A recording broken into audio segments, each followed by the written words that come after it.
From Darling Stadium in Hampton, WHCS Cable Channel 46 presents Peninsula District Football, the Phoebus Phantoms and the Kecoughtan Warriors. Good evening, everybody. I'm Tim Cole along with Bob Hintz. We welcome you to Darling Stadium for this game between the Phantoms of Phoebus and the Kecoughtan Warriors. Bob, this, as both coaches will allude to, is a backyard battle. These kids know each other. This is always a big game. There's a couple of factors here coming into this game that can kind of throw some things out of kilter. One is the fact that Kecoughtan had to play Monday night, has a short week. Yeah. And then Phoebus is coming off of their first loss of the year and a resounding defeat at the hands of Heritage. How will they react off of that loss? Well, you'll hear an interview about Bill and I talking about that, but we sat down and talked yesterday in detail about that game with Heritage, and his kids really let the air out of themselves when they turned the ball over down there. They should have come off with some points. They either should have had a field goal or a touchdown in that first quarter when they marched down the field. They didn't do that. As you saw what happened after that. They ended up really didn't play a good first half. Second half, they really did well. And he's going to start this young man, number 3, come off the JVs last year, Ronnie Hendricks, as quarterback instead of Mizell. Now, Mizell's a great athlete. They love him over here, but I think his best position is going to be wide receiver.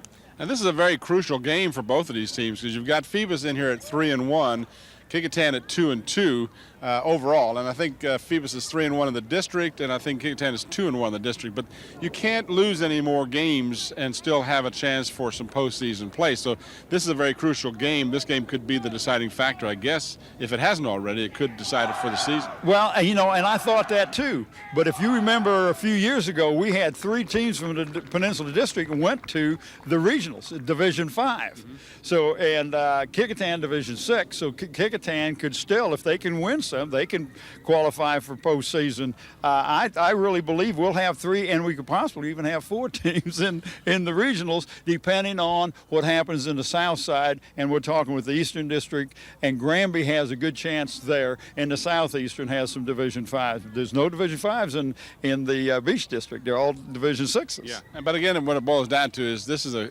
very important game for both teams because Absolutely. A loss here really puts you behind the 8 ball for any postseason play. I think it would probably hurt Phoebus more than Kecoughtan because of the top 4 teams in the district, all Division 5. Right, so, Hampton, Heritage, Phoebus, and Warwick. Warwick, yes. Okay.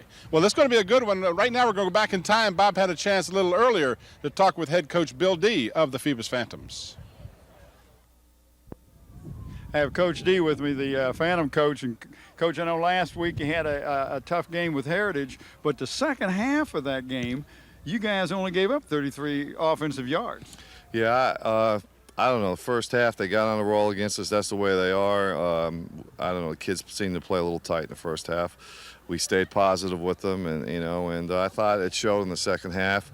We held them to 33 yards. We held their tailback Johnson to minus 13 yards in the second half. We moved the ball a little better. We got to get more efficient protecting the passer though, because we had to throw pretty much exclusively in the second half because of that we were behind. So hopefully, we'll have a better performance tonight. With Kecoughtan, this is like a backyard rivalry. You don't have any problem getting your kids up for Kecoughtan, do you? This is always a tough game, no matter what the records are. The kids all know each other. It's always a rival game, so it's a backstreet fight.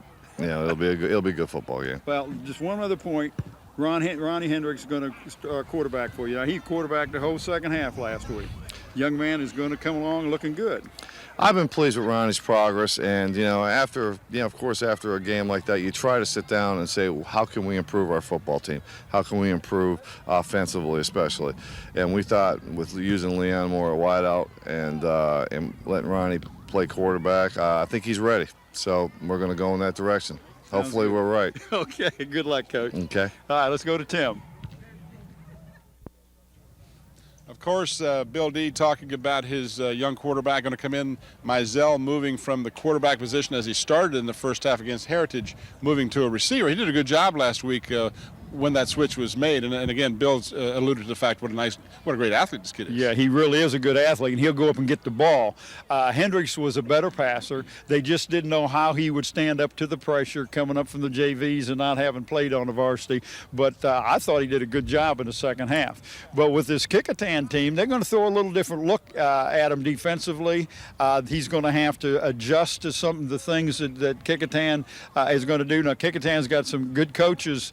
Coach Roscoe Cole's a coach, but he's got two great assistants in Dan Thompson and Brian Hebert. They do a great job of breaking down the field, looking at the film and looking at the tendencies and find the weak spots that they can exploit from the other team. And I think we'll see a good matchup, especially in the beginning of it. Now they'll make some adjustments, and we'll see who makes the best adjustments. Coach D, quick to respond off camera about the game, trying to look on the positives. Always thinking as a coach, we talked about the score was so decisive, but he says, yeah, but we held our number one rusher to minus yardage in the second half, yeah. and we held them to 33 yards as a team. So he wanted to take something positive from that game. It's hard to do that when you get beaten on the scoreboard as soundly as that was. But again, always looking to the next game. And you got to do as a coach. You don't want to harp with these young kids on the negatives. You build on the positives, and they did a good job in the second half, and that's what they built on. And he said, we've had positive practices all week. Now, Kecoughtan, on the other side, they had to play Monday night. Bless their hearts. So, I mean, they really they won. Yeah. They beat Denby, so they're coming in with that momentum. Right, but are they going to be prepared for Phoebus? Well, that's going to be tough, and right now we're going to go back in time again as Bob had a chance to talk with head coach Roscoe Coles of the Kecoughtan Warriors. I have Roscoe Coles with me, the Warrior coach, and Coach, you're playing a team after only 3 days practice because you had to play Monday night because of the weather. What does that do to your kids? Because it really takes you out of a sequence that you're used to. It does. It really does. And I guess the good thing is that it's a backyard rivalry. The kids are excited and don't need much coaching to get them emotionally ready to play these guys. They've been doing a lot of talking to each other, and I guess it's almost time to put up a shutout. Well, that's good because that takes a little of the pressure off you, but I know preparation-wise that you guys had to put in a lot of time Tuesday, Wednesday, because really I only had 2 good days because you're not going to hit on the day before a ball game. Yeah, you're absolutely right. It was probably the most exhausting week for the staff. The guys did work hard to get the work done as far as scouting report, tendencies, things of that nature, and they've done an excellent job. And I guess the real good thing is that Phoebus wasn't really hard to break down, but it had to be done, and we had to make sure we were on the right track as far as preparation. So threw us back a little bit, but I think we're ready to play. Well, that's what we want to hear. We're ready to play. Good enough. Good luck for you tonight, Coach. Thank you very much. Good. Now stay tuned for tonight's starting lineups. Welcome back to Darling Stadium as the two teams get ready to meet in the center of the field, and our referee, Carter Ficklin, and his group will be doing the introductions as well as the pregame ceremonies. Let's listen in on referee Ficklin.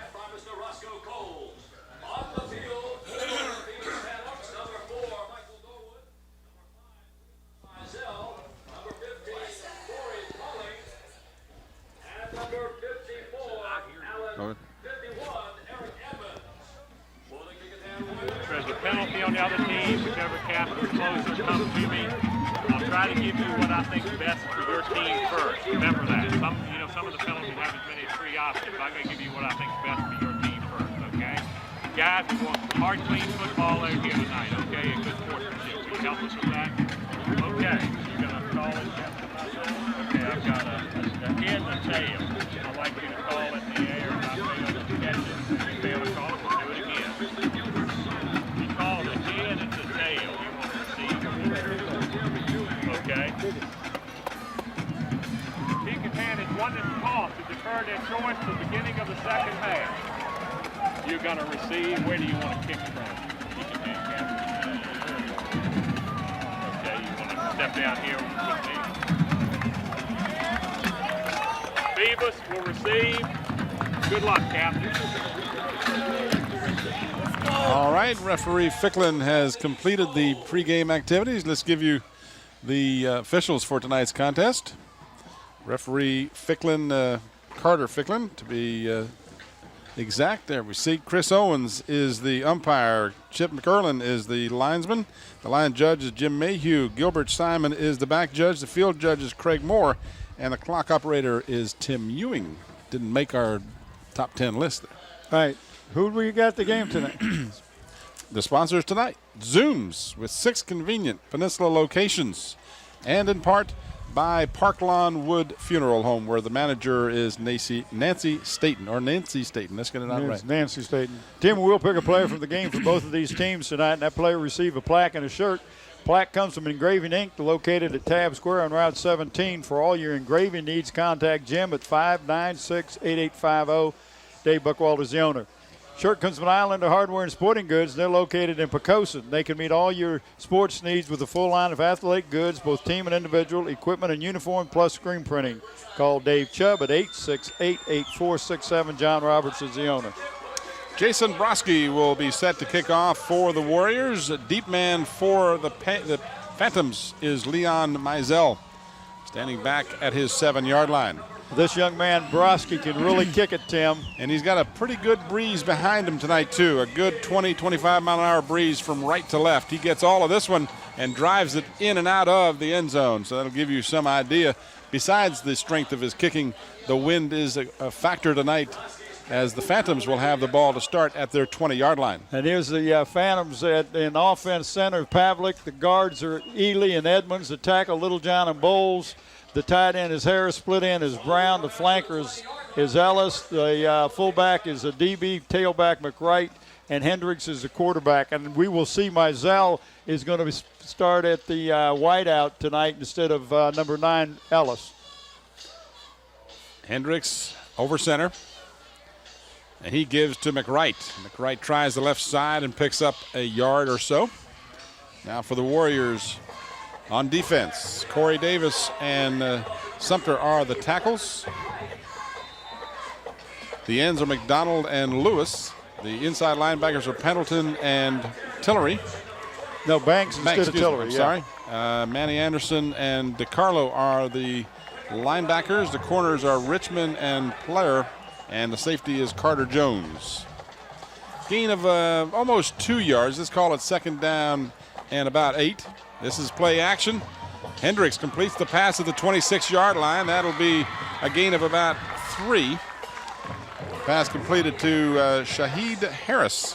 Big kid, Tim, but he was taken down by number 20, Sleeky Pendleton. Is a senior, 195. Watch the replay. Nice tackle here. Good fake. A good delay there for Harris at the line of scrimmage to get open and pick up maybe about 4 yards. That was a good job of Pendleton not to be fooled by that fake and to stay with his man and make a short gain out of what could have been a big gain. Well, this is going to boost up the quarterback Hendricks' confidence that the coaches are going with him and say, okay, you're the main man now. McWright gets the call, and he struggles close to and looks like he might have the first down, depending on the mark. If he's got it right on the 30, he's got it. Yep, that's where they've marked it. And they will move the chains. So McWright gets exactly the necessary yardage and a first down for the Phantoms, just underway. Tim, real important to get that first down right now because you got the wind in your face. If you have to punt from back down there around your 10, 15-yard line, it really makes it tough on your kicker. This is Adibi. Xavier Adibi carries to the 32, almost to the 33-yard line. Let's call it a gain of 3, second down and 7. And that was Terrence Davis, number big 75, Tim, making the tackle. 12-minute quarters in high school football. Otherwise, the rules are very similar to college with a few exceptions. 33-yard line, gain of 3, second down and 7. Hendricks has time, throws in the flat, completes the pass to DJ Parker. And Parker is pushed out of bounds at about the 38-yard line. Give him almost the 39. Let's see where exactly they marked the ball. Let's say it's the 39. That brings up third down and a long yard. Here's your replay, and you saw immediately Parker hit after he makes the grab, did a good job of holding on to the football. Well, it brings up third and short, which is in your favor. You get across that 40 and get a couple first downs. It picks up the offense a little bit, gives them a little more spring to the step. Look at, they got eight men up on the line of scrimmage. McWright has the first down and plenty more as he is out close to the 44-yard line, a gain of about 5, almost 6 yards. Tim, they went off tackle that time, slanting him off tackle to the left-hand side because the center, if they try to go up the center, they probably wouldn't have made it. Mark it at the 44. Another first down for the Phantoms.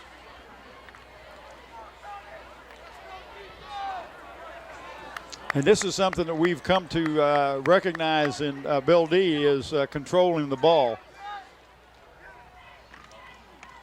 McWright, no gain as the middle of that defensive line of the Warriors was there, and Ryan Lewis, number 18, was one of the most prominent numbers I saw jump up after that play, and others were there as well. Well, Lewis, Tim, is coming from a linebacker spot and just shot the gap. Went in, nobody touched him, but there wasn't much room where a young man was running anyways. You saw no gain on that carry at all. Second down and 10 as the clock hits the 8:37 mark here in the scoreless first quarter. Hendricks on the delay gives to McWright, and McWright is across the 45 to about the 46, a gain of 2. Tim, if he'd have gone to the right instead of trying to go to the left, you see how open it was? He'd have probably picked up close to a first down. Big third down play. This is the first time they've gone third and long.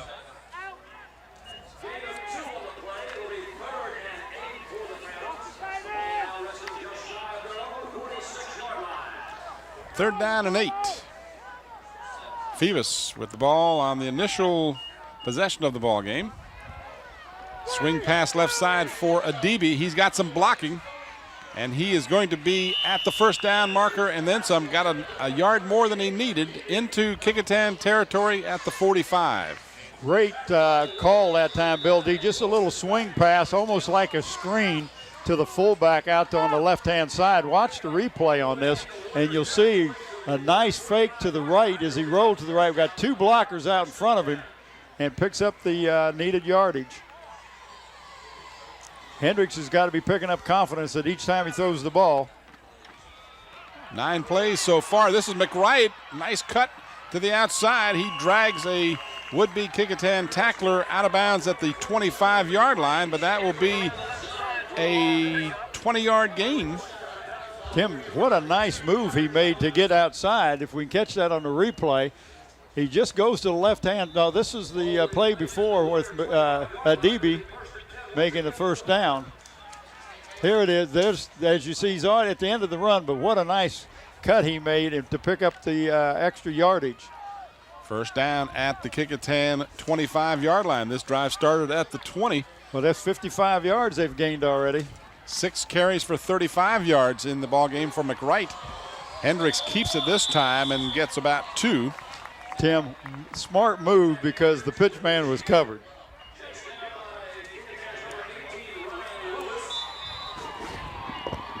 Is his name Mike? Is Mike Hauser?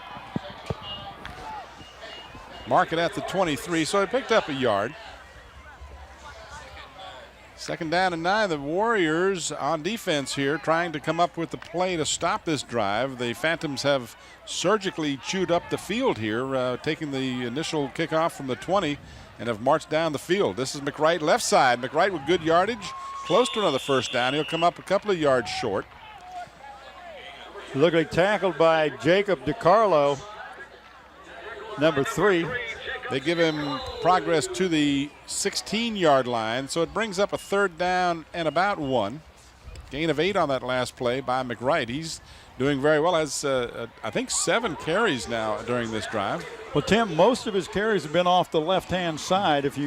So that's the strength of the team. And this is straight ahead to Adibi, and man, he's just bowling over people. He is at the 5, first and goal for the Phantoms. Well, again, good play calling as you watch the replay, just straight up the middle. Bill D doing a great job of play calling, outside, outside, outside, boom, hits your big man up the middle. So Adibi's carried a couple of times and caught a pass, and it's a first and goal at the 5 as again, the Phantoms have had the ball for better than half of this first quarter. Oh, what a nice defensive play that time, Tim. And they needed one real badly. That was Wilson Banks, number 9, who had a great game a couple of games ago that we did with Kecoughtan. And he came up big that time to throw the ball carrier for a 3-yard loss back to the 8. He likes to go by J.R. Banks, so let's call him J.R. Okay. We can certainly do that. We can most certainly do that. 2nd and goal. Right. We can pronounce that. Well, we got a big guy, Davis. Terrence Davis goes by Tank, so that's an easy one too. Play action. Hendricks in the end zone. Intercepted. Nice defensive play by the Warriors as the Phantoms did everything correct except put the finishing touches. Travis Richmond comes up with the pick in the end zone. Watch this on the replay. This is perfect defense. Both of those receivers were covered. He just didn't lead him far enough. If he had led that ball out, the player for the Phantoms had a step on the defender, but played perfectly by Travis Richmond, and the Phantoms come away with nothing after controlling the ball for almost 7 minutes. And picked up a lot of yardage. But stayed out of the end zone. No score. So now we'll give you the starting offensive and defensive lineups for them now as Terrence Thompson hands off. Here are the Warriors on offense. And the center is Watkins. The guards are Corey Davis, and Terrence Davis. The tackles are France and Mitchell. The tight end is Drew Williams. Carter Jones is the wideout. The quarterback, Terrence Thompson. Justin Green will start at fullback. Tailback, or Z-back it is Joe Plyer, and the tailback is Manny Anderson. We'll give you the Phantoms on defense in just a moment. No gain on that play. Inside trap play does not work, as that was well read. Joseph Player was the ball carrier, and the Phantoms had it diagnosed perfectly. And number 10, Jeremy Blunt. Okay, there's the tackles for the defense. Harrison, Littlejohn, Adibi, and Blunt are the ends. The linebackers are Pauline, Edmonds, Ellis, and Boone. Corners, Mazzell and Brown, and Michael Norwood is playing the safety. And remember, he was taken off on a stretcher last week, but is better and is playing. That's wonderful. 3rd down and a dozen. Thompson, play action. Got a man open in the middle, and it's underthrown and incomplete, almost picked off. That would have been a pickoff by Leon Mazzell, but it was on the ground first.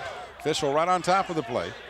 And now the Warriors will have to kick it, and to their advantage, they'll have the wind behind them. And they've got a good punter in Jason Broski, who also kicks off and does the PATs for him. Good foot, good soccer player. 3:53 left here in a scoreless first quarter. It's all been Phoebus, but the defense kept them out of the end zone. 10 men on the line of scrimmage. Big rush coming, and Broski got it away. Good-looking kick. Mizell will take it on one hop at the 37. Got away from one. Got away from another, trying to get the corner and stepped out of bounds back at the 45-yard line of the Phantoms. But a nice run after he caught. I didn't think he was going to get anything. No, if he could have stayed in bounds, he would have picked up another 10 yards. But he did a good call on the part of the side judge there. He did step out of bounds. Here's your replay, and you're going to see Phantoms send everybody. They definitely had the rush on. Mizell. Nice move right there and here. Well, he picked up about 8 yards, or 7 at least. So they'll be at the 45-yard line. Phantoms back on offense. This is Xavier Adibi. And if that name Adibi sounds familiar to some of you that haven't watched the Phoebus game from last week, of course, that is the younger brother of Nathaniel Adibi, who's playing at Virginia Tech, who's taking on Boston College. And they're doing a good job up there, too. Tim, I just want to let the viewers know that be watching this game that on Tuesday night on WHCS Channel 46 at 7 o'clock, you'll be able to watch the Hampton Heritage game. Now, it's being played tomorrow night as we're doing this, but you will have known the results. But if you want to see the game, tune in Tuesday at 7 o'clock. Pass completed at the 45-yard line, 40-35 and out of bounds. A late flag comes down from way on the near side of the field. I'll be curious to see what that one's about. And we got, maybe it's an illegal a man downfield, or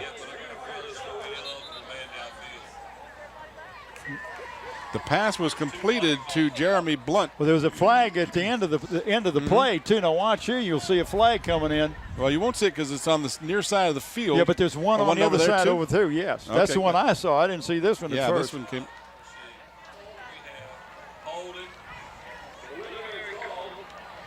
Okay, that was a sideline warning on this side. That's what this flag was about, is the Kecoughtan players and coaches were onto the field, or at least too close to the field. So the real penalty, the one that counts, is holding.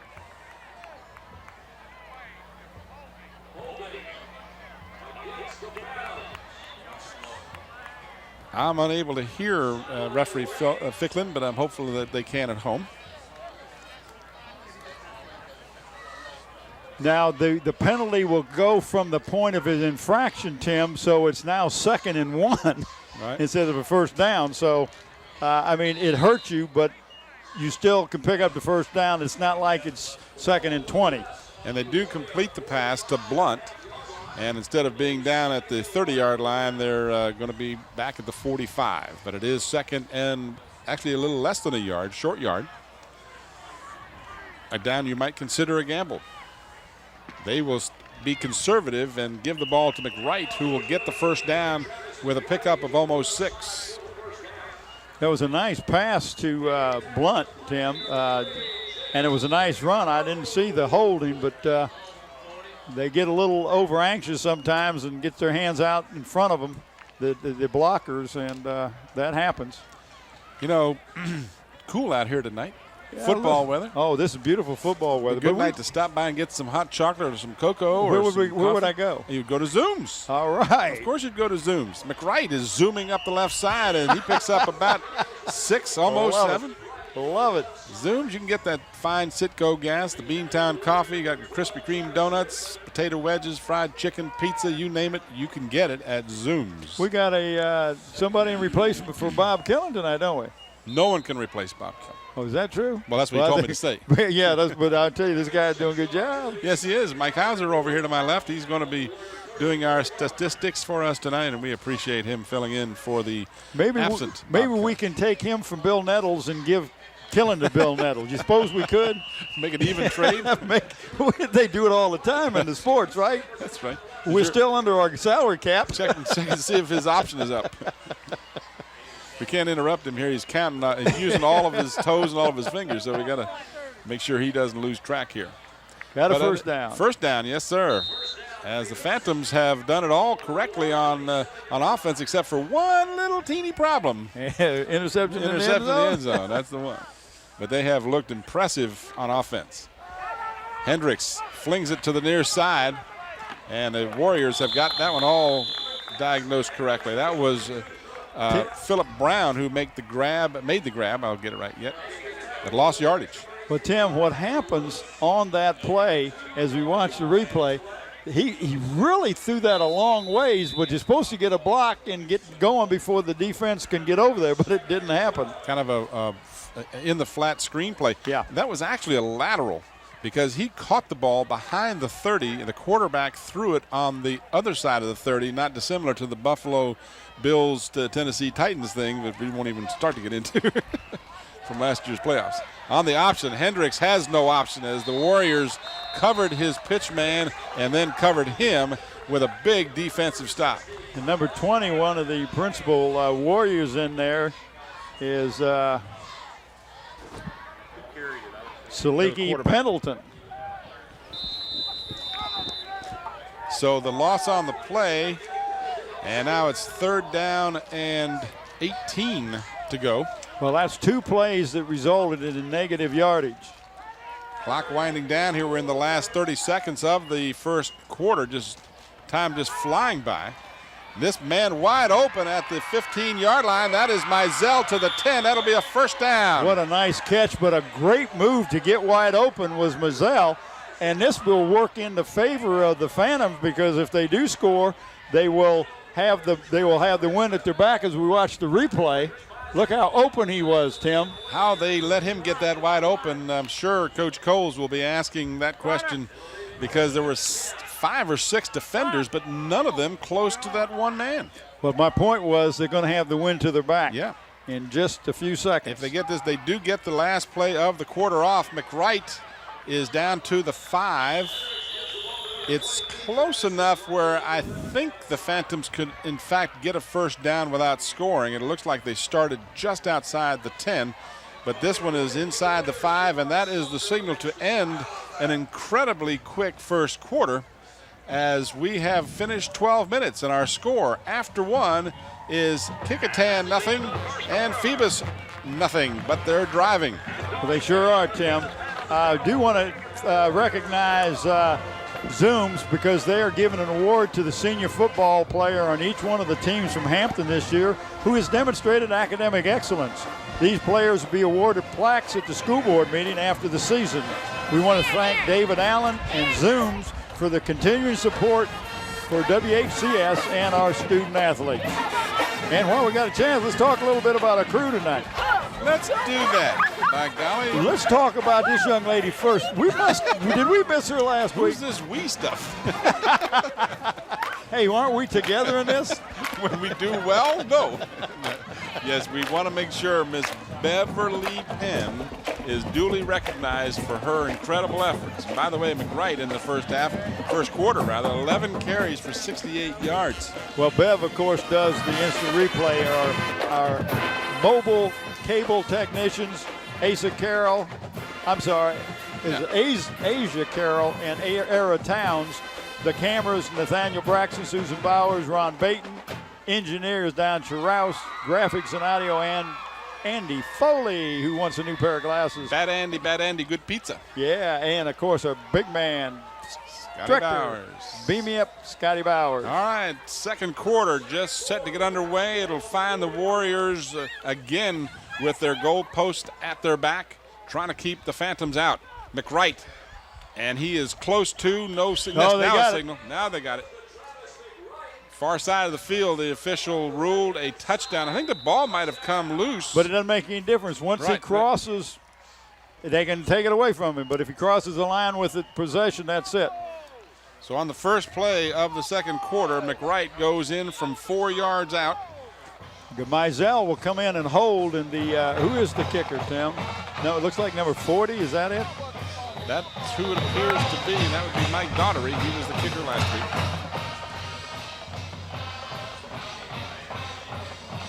His kick is a low one, and it is good. So, man, it just didn't get over the bar. Had to wait for the officials to raise their arms because it was hard. They were a little slow. Watch the replay of the score. So that was a 10-play drive, consumed 5 minutes and 14 seconds, and it was an 80-yard drive capped by the 4-yard run by Mr. Well, I don't know how many plays that the Phantoms ran, but well, they got 10 on that series. Yeah, but Kecoughtan has had the ball 3 and punted 1, so they've had the ball 4 times in the first quarter. And Tim, you can't do that now, but that's what Bill D likes to do: is get the ball, control the ball, take time off the clock, and score. Did a good job that time. Just what they wanted him to do. All right, the Phantoms now with the wind at their back will be set to kick off. Justin Green will be back deep for the Warriors to receive. And it looks like, I believe that's number 33, Dante Edwards. Excuse me, got the wrong team here. Apologize for that. Is that Darius Barnes, number 33, getting ready to kick it? Yeah. Phoebus, number 33, yeah. Darius Barnes. And he'll have the wind at his back. Looks like DiCarlo is deep, number 3.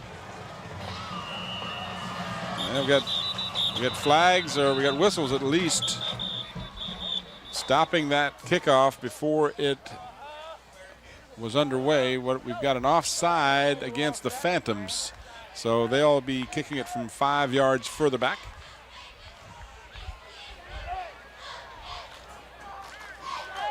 I didn't see a flag, but I heard lots of whistles. Well, yeah, I didn't see the flag either. There it is. Official on the far side just picked it up.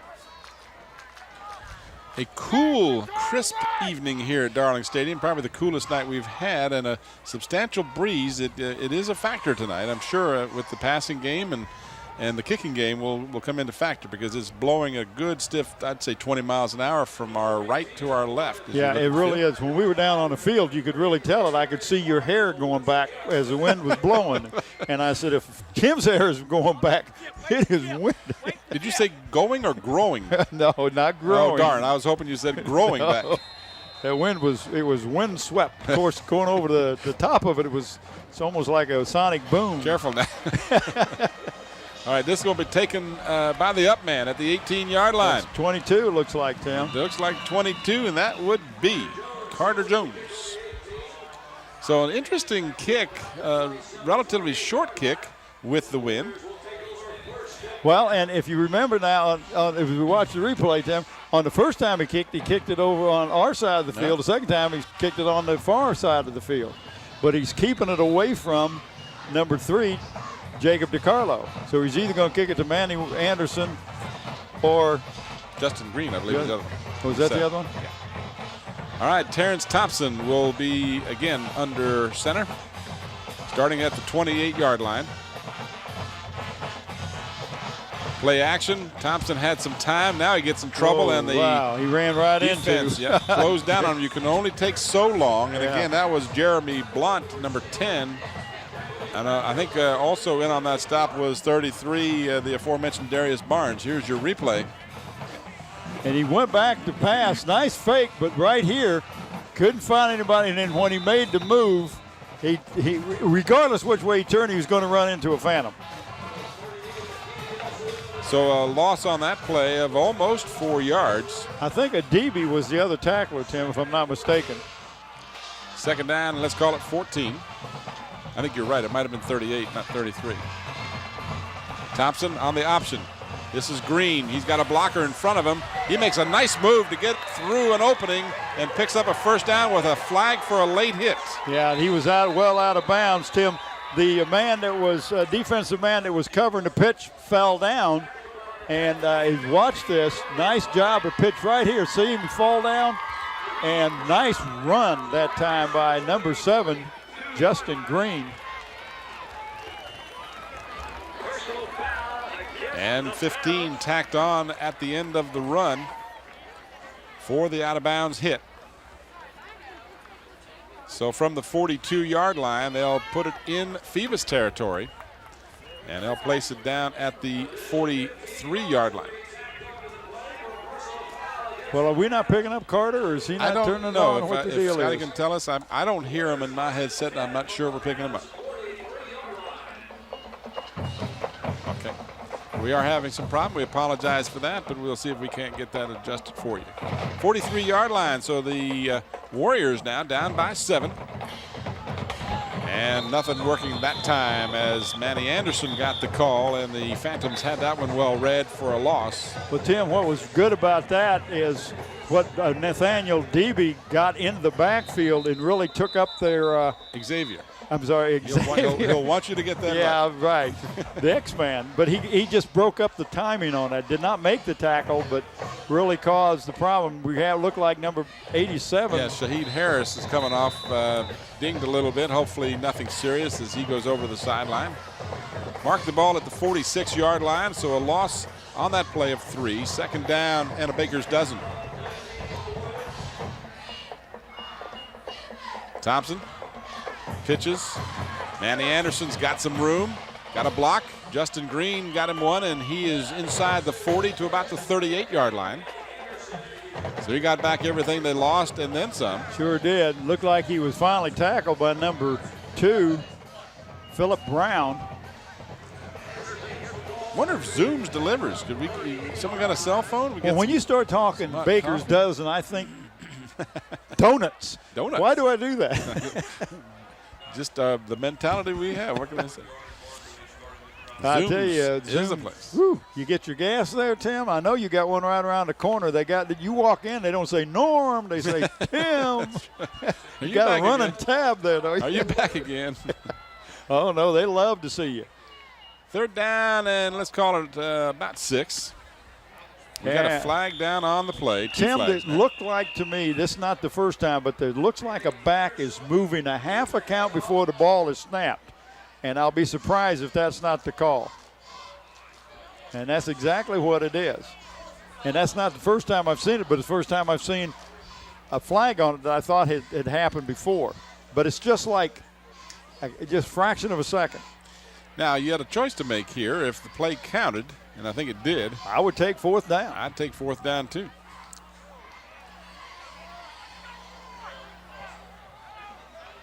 Illegal procedure is the call. And they do decline it to make it fourth down. That's a smart move because where you are right now, they picked up a couple yards, but there's no way they're going to go for it. They're going to have to punt, and they're hoping Broski can get the ball inside the 10. And I look for him to angle it over here to the right side, or maybe he'll just kind of pop it up and just try to get a little backspin on it like I tried with my 9-iron. Well, he did hit it to the right side, and it's going to take a nice Kecoughtan bounce, and it's going to be down inside the 2-yard line. What a perfect punt. Oh, man. You can't do it any better than that.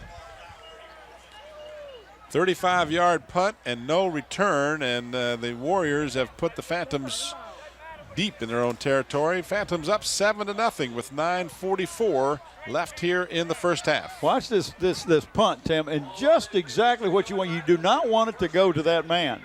Don't give Mizell a chance to run it back. You wish your 9-iron worked that well. Man, I can't get that close to the – although I did chip one in today. Uh-oh, I knew we'd hear about that one.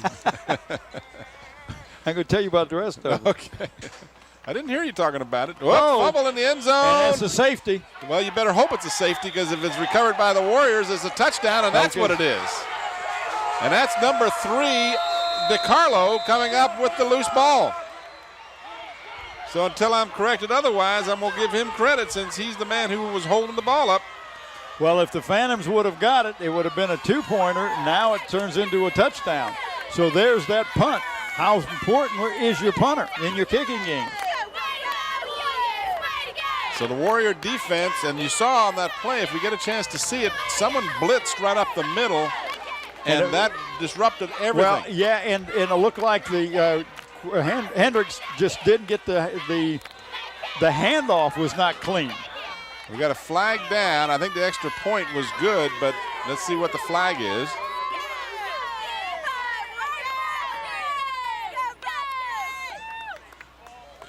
So they're going to make him do it again, an illegal procedure call against the Warriors. But I don't know that blitzing linebacker was the reason that play ended in a fumble, but I did see him coming right up the middle, and I guarantee it had something to do with it. So the Warriors, Broski about kicked that one almost into the parking lot. So the extra distance here, I don't think is going to be a problem. What a leg on this guy. But he hooked it. My gracious.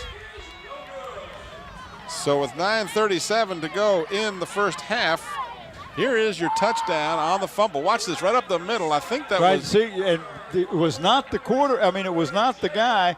It looked like the quarterback and the handoff to a DB. He was going wide, just didn't get the ball to him. Well, but you know what happens when you see someone coming up the middle like that? It's just enough to distract your attention. Well, and you may be going a little wide. Say, I need to break it out a little bit to the left side, but that's the second turnover. There's an ugly against the. Hi, Mom. But that's the second turnover by the Phantoms tonight, Tim, and this time it did cost them. Sure did. That's a fumble and an interception.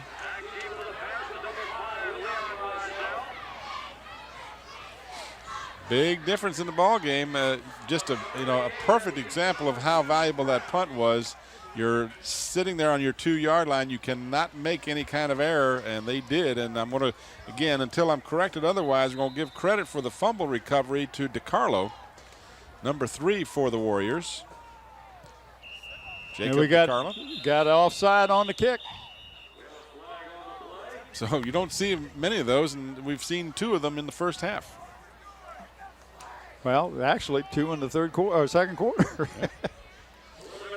So the Warriors will back up 5 yards, and they're kicking into the wind to begin with, although Broski got a strong leg, but that time he really didn't get much into it and kind of hooked it again, almost like he did with the the PAT. He almost hit the scoreboard with the PAT the first time. Yeah. I mean, that's how strong his leg was, but it was inaccurate, unfortunately, that time, and the wind is a factor.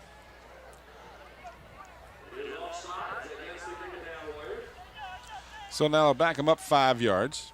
Mizell is the deepest man back along with Adibi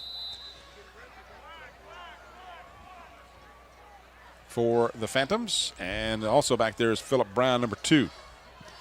And this is a squib kick taken by one of the up men at the 31-yard line. And Tim, he ran into his own player. That was Richard Coffey. I'm sorry, number 4, Michael Norwood. Ran into one of the blockers. So an 8-yard return for Norwood. Great field position. Interesting with all of his, I guess this is the strategy, but you pop that thing up there. You see Norwood, you're absolutely right. He might have been going if he hadn't bumped into a big guy. Didn't he pick up the number? It's like, get a number of that bus? Really? All right, from the 39-yard line, the Phantoms leading by a single point. Now, again, the Warriors bring that blitz up the middle. This time it did not result in a fumble. That man, by the way, that's Pendleton, number 20, who did that blitz in the end zone a little while ago, and then he did it again this time. He's timed that perfectly because he's just a hair away from being offside, but has timed it just right both times. Well, this will be a time when you see him moving up like that, if the coaches can call it right, it would be a rollout pass to the right because that leaves open the flat or a hook zone.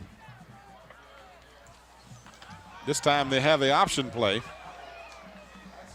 And he is up to about the 48, maybe the 49, to see where his forward progress is registered. It'll be close to the first down, but I believe he's going to be just short. Well, that was a good run that time by Hendricks. Did a great job of hanging on to the ball and faking the pitch. Yeah, he's going to be about a half a yard shy of the first down. I don't think referee Ficklin will even need to bring the chains in. Well, he is going to do it. Well, better safe than sorry, so we will have a timeout. And Tim, again, want to alert the fans to the big game that we're going to have here next week. And you want to make sure you get your tickets to that. And that's Friday, October the 6th. We'll have Hampton hosting the Warwick Raiders. And then on the 13th, we'll have Bethel and Phoebus. October the 20th, Kecoughtan and Hampton. And then the Hampton against Phoebus on the 27th. 2 feet short. Not even 2. 1 foot. Close enough to measure. Well, that is closer than I thought it would be. Yeah, and that is different than the far sideline looked. Well, Tim, but you were, again, right. Just your distance was a little off. That's right. I had the right club, but You went over the green. Went over the green again. All right, so it will be 3rd down and less than a yard. I heard you. That was Andy. Andy. Bad Andy, good pizza. Uh-oh. Get that pizza up here, Andy. Gave us a raunchy old piece of candy. I don't think so. Uh-oh, got a Warrior to stick his nose in the neutral zone. Was that enough to get the flag? I think it might have been. Looks like one of the Warriors on defense jumped and encroachment. That's what it is. Somebody on the sideline lost their hat. They were so upset. One of the Kecoughtan coaches is furious. I'm not sure whether he's furious with the player or the officials, but it doesn't. You just have to get into the neutral zone. You don't have to go very far. So a cheap first down for the Phantoms at the Kecoughtan 46. 8:25 left in the first half. This is Adibi. And he picks up about 3. Xavier Adibi, Tim, big kid, number 38. Just a sophomore, 6'3", 210. They mark it at the 43-yard line, so it's a gain of a little more than 3. Let's call it 2nd down and 7 to go.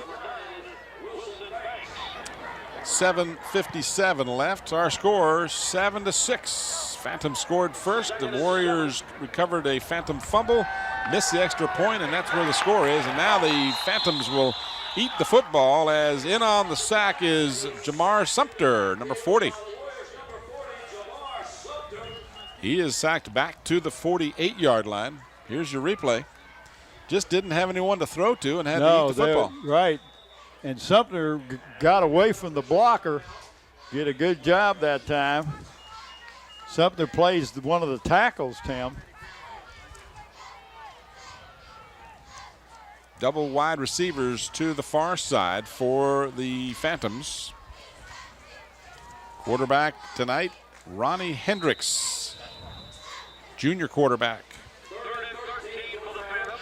First downs in the ball game. Phoebus with 10. Kecoughtan, are you ready for this? 1. And this one is popped up in the air, almost picked off as. Well, the receiver was wide open. The receiver was a DB. Yep. Tim, he went down and did a hook pattern, was right open, but it looked like was somebody at the line of scrimmage got their hand on it? It was Banks who got his hand on it. Was it JR? JR Banks. Wilson JR Banks, number 9, busted that play up, and that'll make it 4th down and long, 4th down and about 12. So we'll see the kicking team come on for the Phantoms. We need to. Justin Green, the only deep man back for the Warriors. Bad snap, got away from the kicker, but he's got some time. Fortunately, able to get a decent-looking kick away. Green fields it at the 20, 25-26. Well, that was the coach's son there for Phoebus. That's Greg Navard's son doing the kicking. The head coach, of course, Bill D. He's assisted by not only Greg, but Greg Day, Stan Sexton, Bob Sislow, Dick Van Dyke, Ron Johnson, John Stein, Tom Moore, Jeff Holloman, and Jerry King. Every time you say those names, I want to say Maury Amsterdam. Especially with the Dick Van Dyke. Yeah. With the Dick Van Dyke show. Sally and Maury and all of them. Mary Tyler Moore. All right, the Warriors now from their 26-yard line, trailing by 1 point. Thompson keeps and maybe got a yard, not much. He ran into big number 51, Randy Watkins. I'm sorry, Randy, wrong one. Eric Edmonds. At Kecoughtan coaches Roscoe Coles, the head coach Dan Thompson, Brian Hebert, Al Morrow, William Parker, Corey Thomas, Matt Engel are the assistants. Pickup of about 2. Let's call it 2nd down and 8 for Kecoughtan. We approach the halfway mark of the second quarter. Thompson with the quick hitter, and again, not much as the middle of that Phoebus line stops Manny Anderson short of the 30-yard line, give him the 29-yard line, pick up about 1.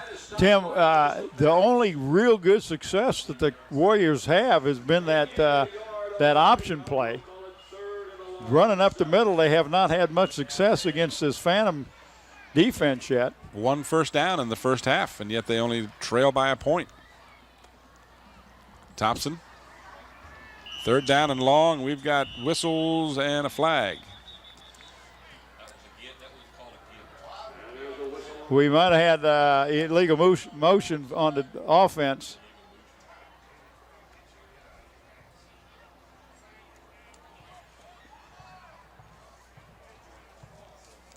Yep. No. Well, power's on, but there's no light bouncing.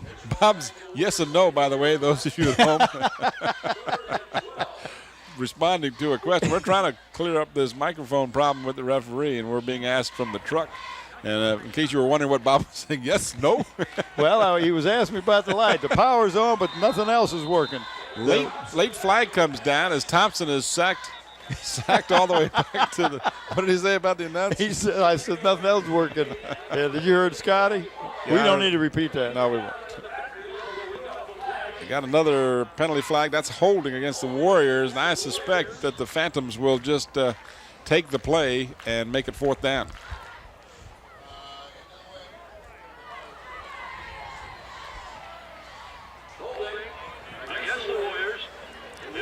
So referee Ficklin can't be heard very well, but you could clearly see they refused the penalty and forced the Warriors to kick into the wind. Well, the lights show up when I turn it back on, but then that's it. You're saying the light's on and no one's home. That's it. Just like I'm not going to say that. I know what you're going to say. You know what? Broski's kick, and did a Phantom touch the ball?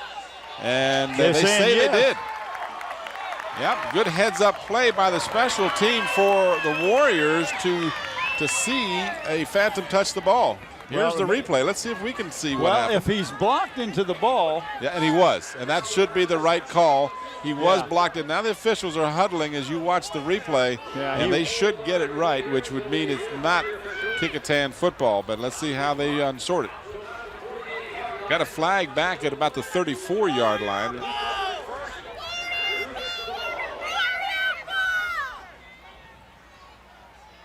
So referee Ficklin is talking to the Warriors. Yeah, but if you're blocked into the ball, it doesn't become live. Right. Got a clip.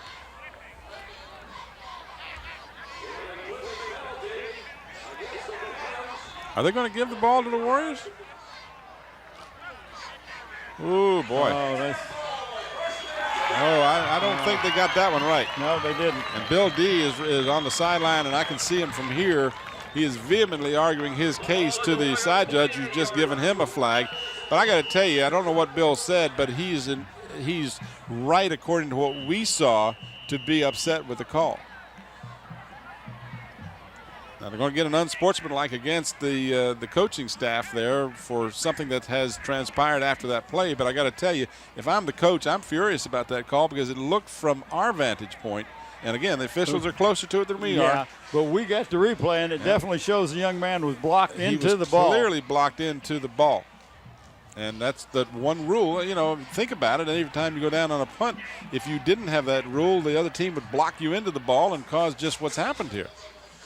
So this is going to be even worse than it was. Not only will the Warriors have the ball, but now they'll tack on 15 more. So our replay, the side judge, field judge, whatever his position is out there, heard some magic language from the coaches on the sideline there. And he wasn't asking him to go out and have pizza with him after the game. I don't think Zooms was in the conversation. But at any rate, it is a big break for the Warriors. Whether it's the right call or not, they've got the ball, and it's an opportunity for them as they have the ball now inside the 35, down to about the 32-yard line. That'll be a gain of almost 5 for Kecoughtan. Maury Pauly, number 15, the player of the game last week, one of the tacklers that time. Bill D on the sideline has taken off his parka. He's so hot. He's got to cool down. He's got to let this cool evening air get to him because he's still furious about that call. From our vantage point in our replay, it looked like the referee, or the officials at least, did not see it correctly, but that's just our vantage point. And you notice what happens, Tim? All of a sudden, Kecoughtan feels like they got things going their way, and their momentum has switched a little bit. They're running the ball a little quicker, blocking a little crisper, opening up the holes.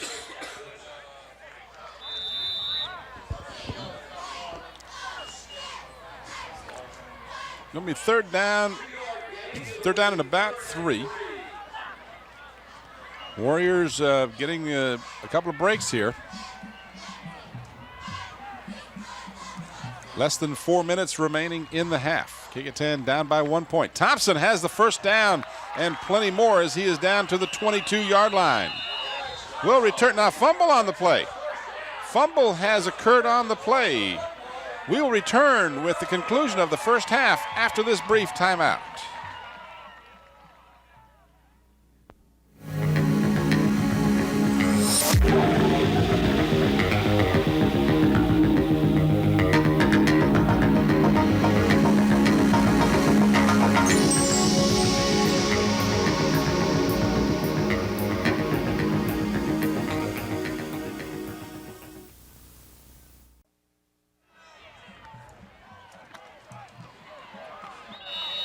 And Tim, as we come back, there was a fumble on that ball, and I believe Eric Edmonds is the one that came up with the loose ball. So the Phantoms get the ball back, and on the first play after the fumble, they get no yardage, no gain on the play, 2nd down and 10. As the clock moving here with 3:25 left in the half, each team with their full complement of timeouts remaining. Hendricks with the I formation, double wide receivers to the near side. The pitch goes to McWright, and McWright crosses the 25 to about the 26-yard line, a pickup of maybe 4. Good block that time by Xavier Adebe. Pendleton on the stop, and he, again, I think had a lot to do with that fumble that resulted in the fumble recovery in the end zone for the Warriors. So Pendleton's having a good game here in the first half, playing some good defense for the Warriors. 26-yard line is where they mark it.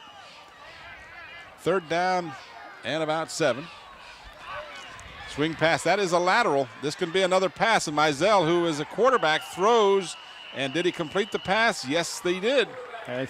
And that's one of the advantages of having your wideout next quarterback. Looks like Marlon Ellis, I believe. This is the replay of the fumble, Tim. Just before you're right here, boom. And it came loose as he was going down. Well, that'll drive you crazy because that wasn't even a big hit. That was he had the first down and plenty and just fumbled it when the hit was made. So that completed pass gives the Phantoms a first down, and now they'll burn the first of their 3 allotted timeouts to save the last 2 minutes and 30 seconds on the clock. And tell us again what you're going to talk to. Well, I just, again, want to remind the fans that we will pick a player of the game from both of these teams tonight, and that player receive a plaque and a shirt. Plaque comes from in front. Or blue, any of those places. Hey, it comes from Engraving Inc., and they're located at Tab Square in Yorktown. You know, they tell me you can't mail order those teeth. You got to go in and have them fitted. Oh, that's probably a problem there.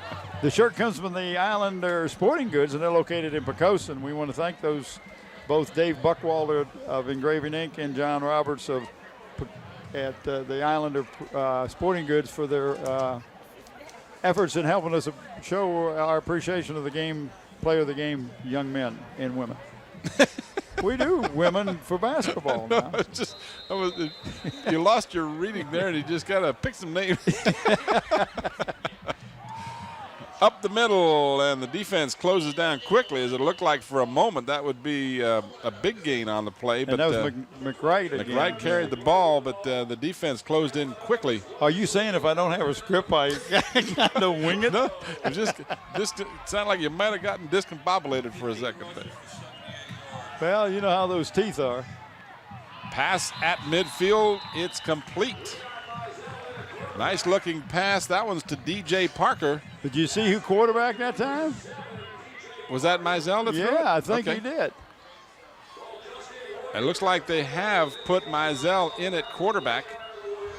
And he completed. So Mizell now under center. Completes the pass to Parker. And the ball is marked at the Kecoughtan 49. 1:54 remaining in the half. And a fumble as the handoff to Adebe. Adebe got it back, but that was a case where it was like, whoops, wait a minute, you went by me too quickly. And to the benefit of the Warriors, or excuse me, the Phantoms rather, they got it back. Here's the replay. You're going to see what happened is the timing was just off on that, and that was partly caused by the defense of the Warriors in so quickly. I think that was Pendleton again, I believe. So they got it back, but they lost a couple of yards on the play, so it's 2nd down and 12. The number 18 for the Warriors, Ryan Lewis, comes limping off.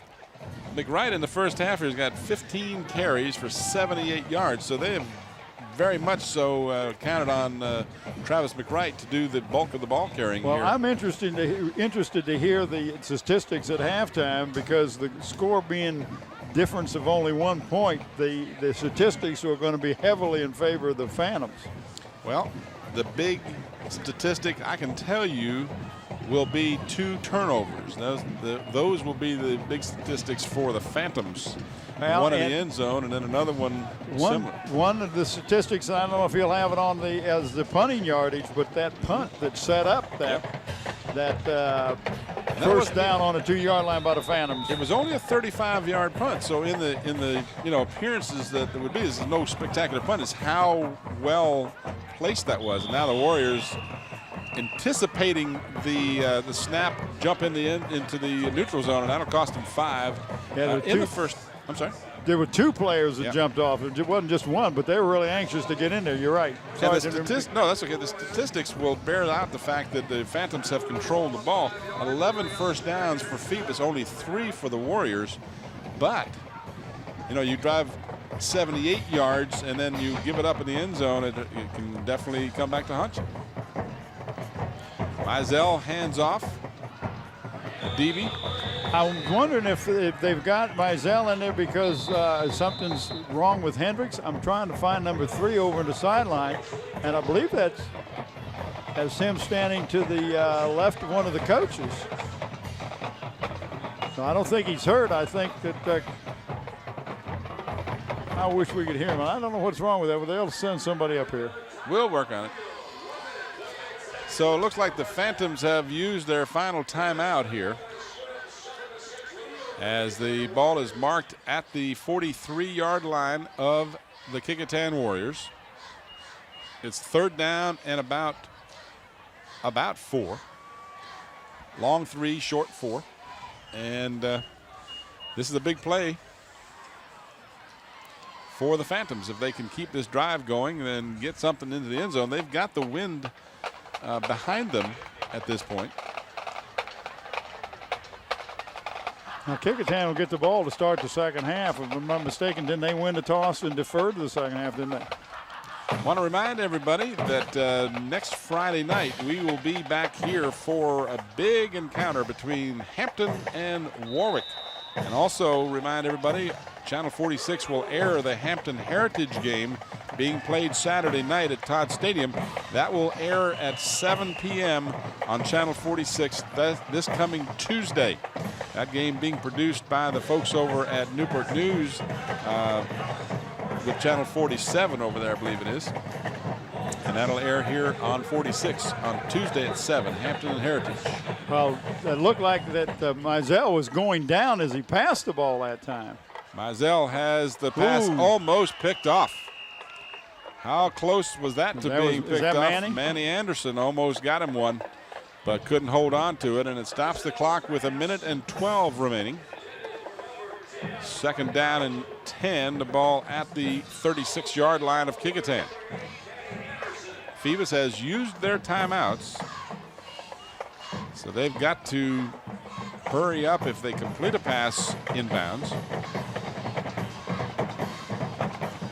At the 36, this is McWright, and McWright is across the 30, still driving to the 29-yard line, and where he is taken down by the aforementioned Pendleton. He has been everywhere tonight. He sure has. Saliki Pendleton is doing a great job. 29-yard line is where they've marked it. It's not enough for a first down. No huddle for the Phantoms. The clock moving with 46 seconds. McWright up the middle has the first down across the 20 down to the 18-yard line. So they'll get a break as the clock will stop with 39 seconds remaining. And that'll allow time to move the chains. And again, second consecutive play. It looks like Pendleton has been shaken up. And he made the tackle on that last play. And in doing so, has been shaken up. Let's see. Now, he's going to have to come out for one play because they stopped the clock. Looks like he may have jammed a thumb or something, Tim. 17 carries for 96 yards now for McWright. So he's almost at the 100-yard mark, and we're just approaching halftime. So now the Warriors will call a timeout with a first down for the Phantoms at the 18-yard line. Figured it got the stoppage of the clock. They might as well regroup the defense. And now Pendleton can go back in without having to sit out a play. You just picked my brain. Well, that was. And it don't take much. That was ugly. But that's exactly what I was going to say is if you call the timeout, you can put your player back in. There you see some of the crowd on hand tonight. Again, a windswept Darling Stadium, rather chilly night tonight. But again, dry. No rain. No rain. Mr. Braxton has been doing his anti-rain dance over there, and it's working. Everybody using a little bit of those jackets, long-sleeve sweaters, and some of the blankets coming out tonight as it's a little nippy But hey, guess what? It's almost October. It's time, folks. Yeah, October 1st is Sunday, as a matter of fact. We're just talking before the game tonight. This is our 6th game of the season already. It seems like we just started. Yes, it does. Can't believe we're over halfway through the regular season anyway. 1st and 10 for the Phantoms. 18-yard line. Rolling, looking. Mizell throws in the end zone. Touchdown! Oh, what a catch! Whoa, Philip Brown. Philip Brown for an 18-yard pass reception. Did he go up between two receivers? Mizell hitting Brown at the goal line, and a nice play by Brown to pull that high pass down between two defenders, as you said, Bob, for the score. On to try the extra point is Daughtery, and his kick is up. It's long enough, and it is good. That was 12 plays, took 3 minutes and 15 seconds, and 78 yards. Here's the replay. Mizell under heavy pressure. And Tim off of his back foot falling away and got it right where he needed it to be. And if you're the Warriors, that's got to be a real dagger in the heart, because just 33 seconds left on the clock. But the Warriors make it an 8-point difference with that beautiful pass from Mizell to Brown. So Kecoughtan will go into the locker room unless they can do something spectacular in the last 33 seconds, with the momentum clearly back in the hands of the Phantoms. Mizell, who did not start the game at quarterback, Ronnie Hendricks did, and drove down the field 78 yards. 12 plays. The Phantoms on offense, when we do look at that at halftime, I think we're going to see a dominance on offense by the Phantoms, even though they only lead by 8 points at this point. Jones and Anderson back deep to receive the kickoff. This again with the wind to the back of the kicker, but this will be a squib kick, and it's fielded and downed immediately at the 31-yard line. So Joseph Player is the young man who just basically fell on the ball rather than risk any fumble or anything that could have happened like that, and it'll give the Warriors now, with 2 timeouts remaining, the ball at their 31-yard line.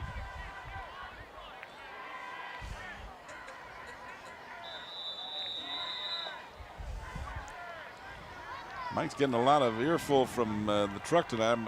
We're going to have to put a tape recorder on the thing sometime and just pick up some of this.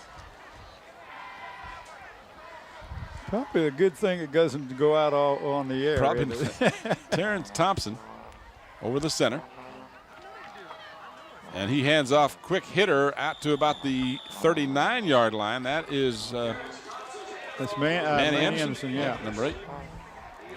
It looks like the Warriors, however, will be content at this point to just let the time go off the clock, as we have 12 seconds. They might get one more playoff. Wind has shifted a little bit. It seems to be coming across the field a little bit now, which makes it just as difficult to pass. Final play of the half. It'll be a Hail Mary thrown up, and contact.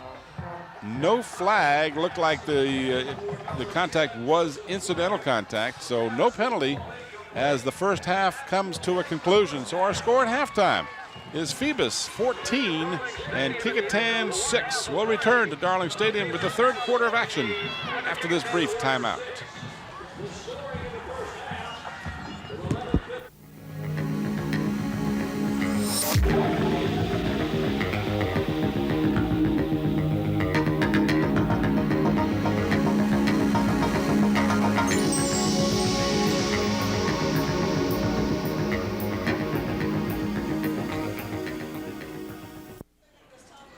Back here at Darling Stadium, as you watch the touchdown just before halftime, Mizell completing the pass to Brown perfectly. Wow. I look at that, and it's amazing, because he looks like he's shorter than the other two guys, yet he goes up and gets the ball. 18-yard touchdown pass from Mizell to Philip Brown to make it 14-6. Statistics at halftime: the Phantoms 4 penalties, I should say. They were penalized 4 times for 50 yards.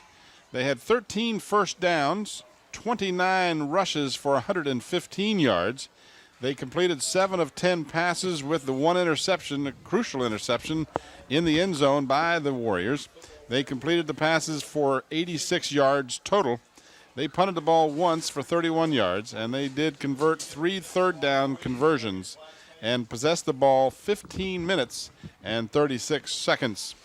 And the total yardage, carrier 1 divided by 286, is 201 yards for the Phantoms. Are you sure that's 201? I hope so. Okay. Not for the Warriors. You got your abacus out? I got all my toes and fingers out. Okay. The Warriors penalized 5 times for 25 yards. They only had 3 first downs, 14 rushes for 40 yards. They were 0 for 2 passing, and they had no passing yardage, obviously. They were penalized, as I mentioned, 5 times for 25 yards. They had 2 punts averaging 40 yards per kick, and they did not convert on 3rd down or 4th down. And they had the ball 8 minutes and 24 seconds in the first half. Leading rusher in the ball game for the Phantoms, Travis McWright, had 17 carries for 96 yards.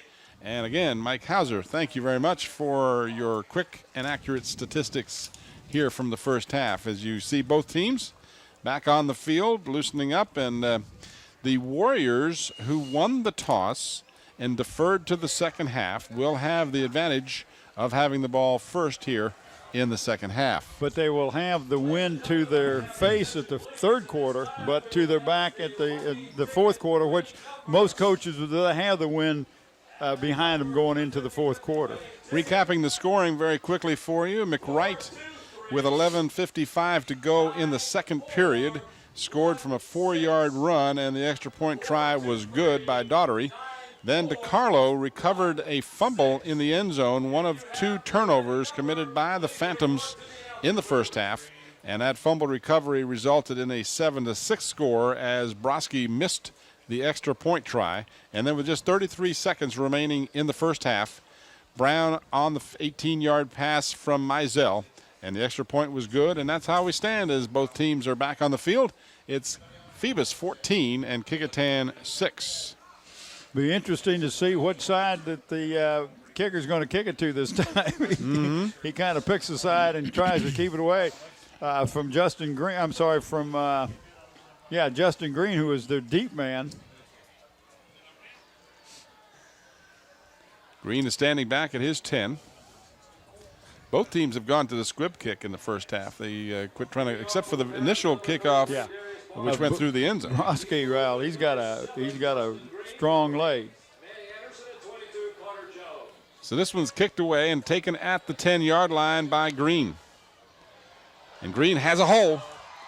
He can get to the outside. He got away from one tackler. He's got a host of Phantoms coming after him. He cuts back at midfield, still on his feet. Oh, the ball comes loose, picked up by a Warrior. How about that? How about that? That was number 22, Carter Jones, who picked up the loose ball at about the 44-yard line and took it in for the Kecoughtan touchdown. Oh, So you've got Jones scoring the touchdown after the fumble. I'm going to guess at about the 44, 45-yard line where the ball came loose? It actually came out at about the 39, right around the... Yeah, that's right, just like they practiced it, Bob. Well, I would assume that they're going to go for 2 here rather than to kick the extra point, Tim. You want to try to tie it.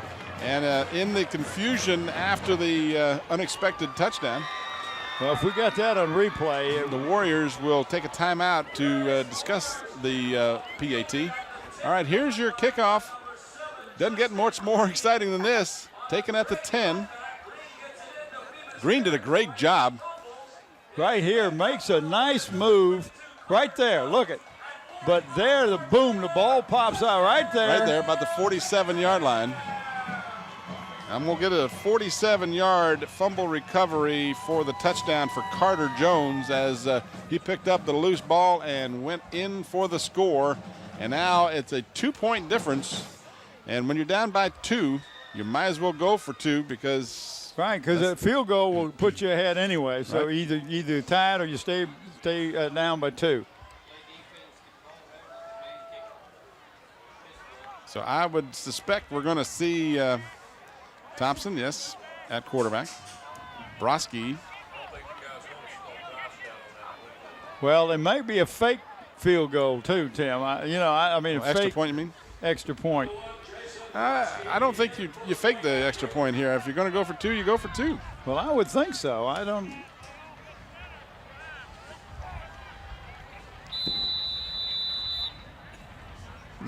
Really? Yep. And it is a fake. Throw to the corner, picked off.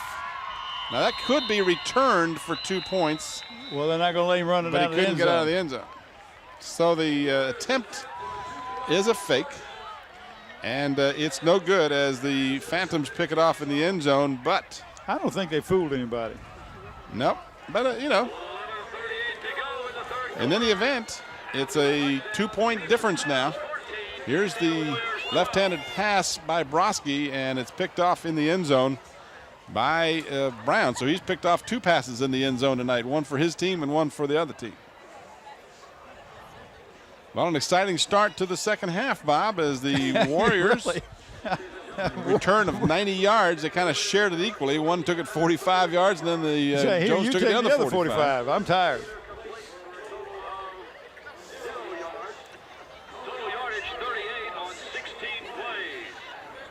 So Broski into the wind. We'll tee it up.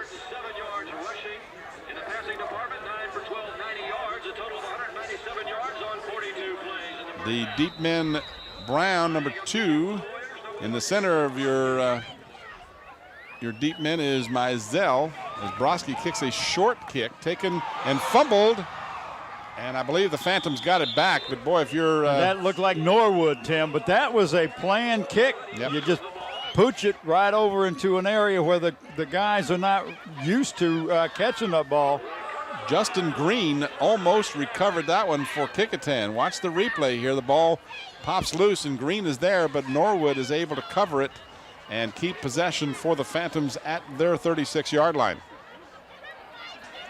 Well, Mizell is a quarterback, and I didn't find out during halftime if anything is wrong with Hendricks. 4 fumbles in the game for the Phantoms, and they've lost 2 of them. And now they'll start from their 36-yard line with 11:35 to go in the third. And in the neutral zone are the Warriors on defense. That'll cost them 5.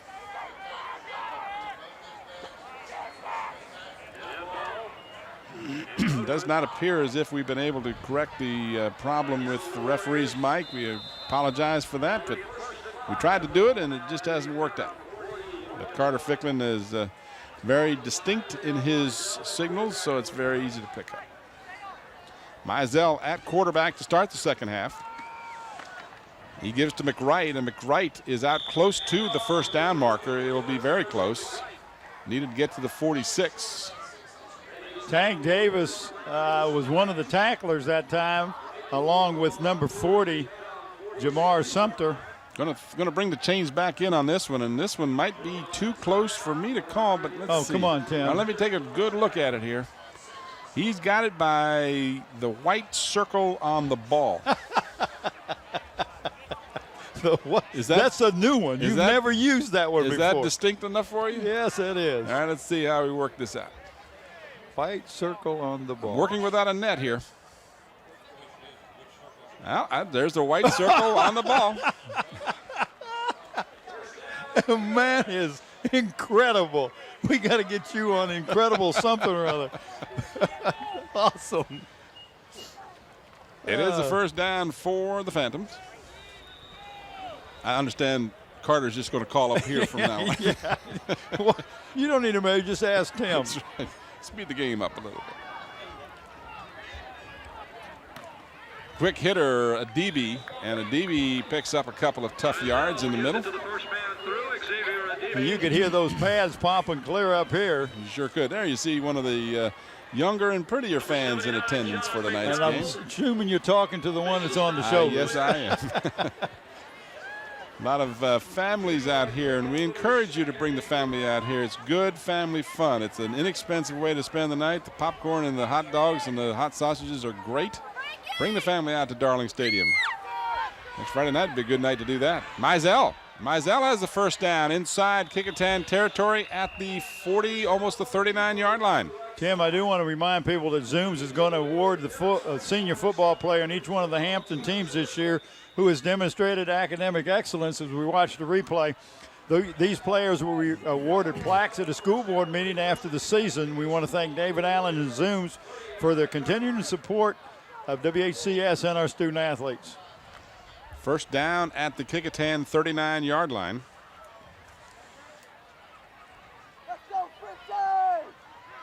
The Warriors show blitz. They pick up Pendleton. McWright gets the handoff, and he is to about the 36-yard line. He picks up 3. Clock moving, 10 minutes remaining here in the third quarter. Kecoughtan started the second half with a 90-yard return. 45 yards of it picked up by Justin Green. The last 45 yards after the fumble was Carter Jones for the touchdown, and the extra point try was no good. We're 14-12 in favor of the Phantoms, and they are driving. Mizell on the pitch, gives to McWright. McWright's got a big hole. He's across the 30 to the 25. Another first down for the Phantoms. And Tim, that young man just lowered his shoulder and went straight ahead and just went right over the top of one of the defensive backs and picked up a couple more yards after he got hit. McWright, a junior, just 5'9", 160-pounder, but he has got great quickness. Watch the replay here. Watch how he, right there, great pitch, but right here, just lowers his shoulder, Tim, and picks up about 3 or 4 more yards. 20 carries, 116 yards in the game for McWright. Near side, DJ Parker is out here along with Marlon Ellis, number 9, as they give the ball up the middle again. McWright gets the call.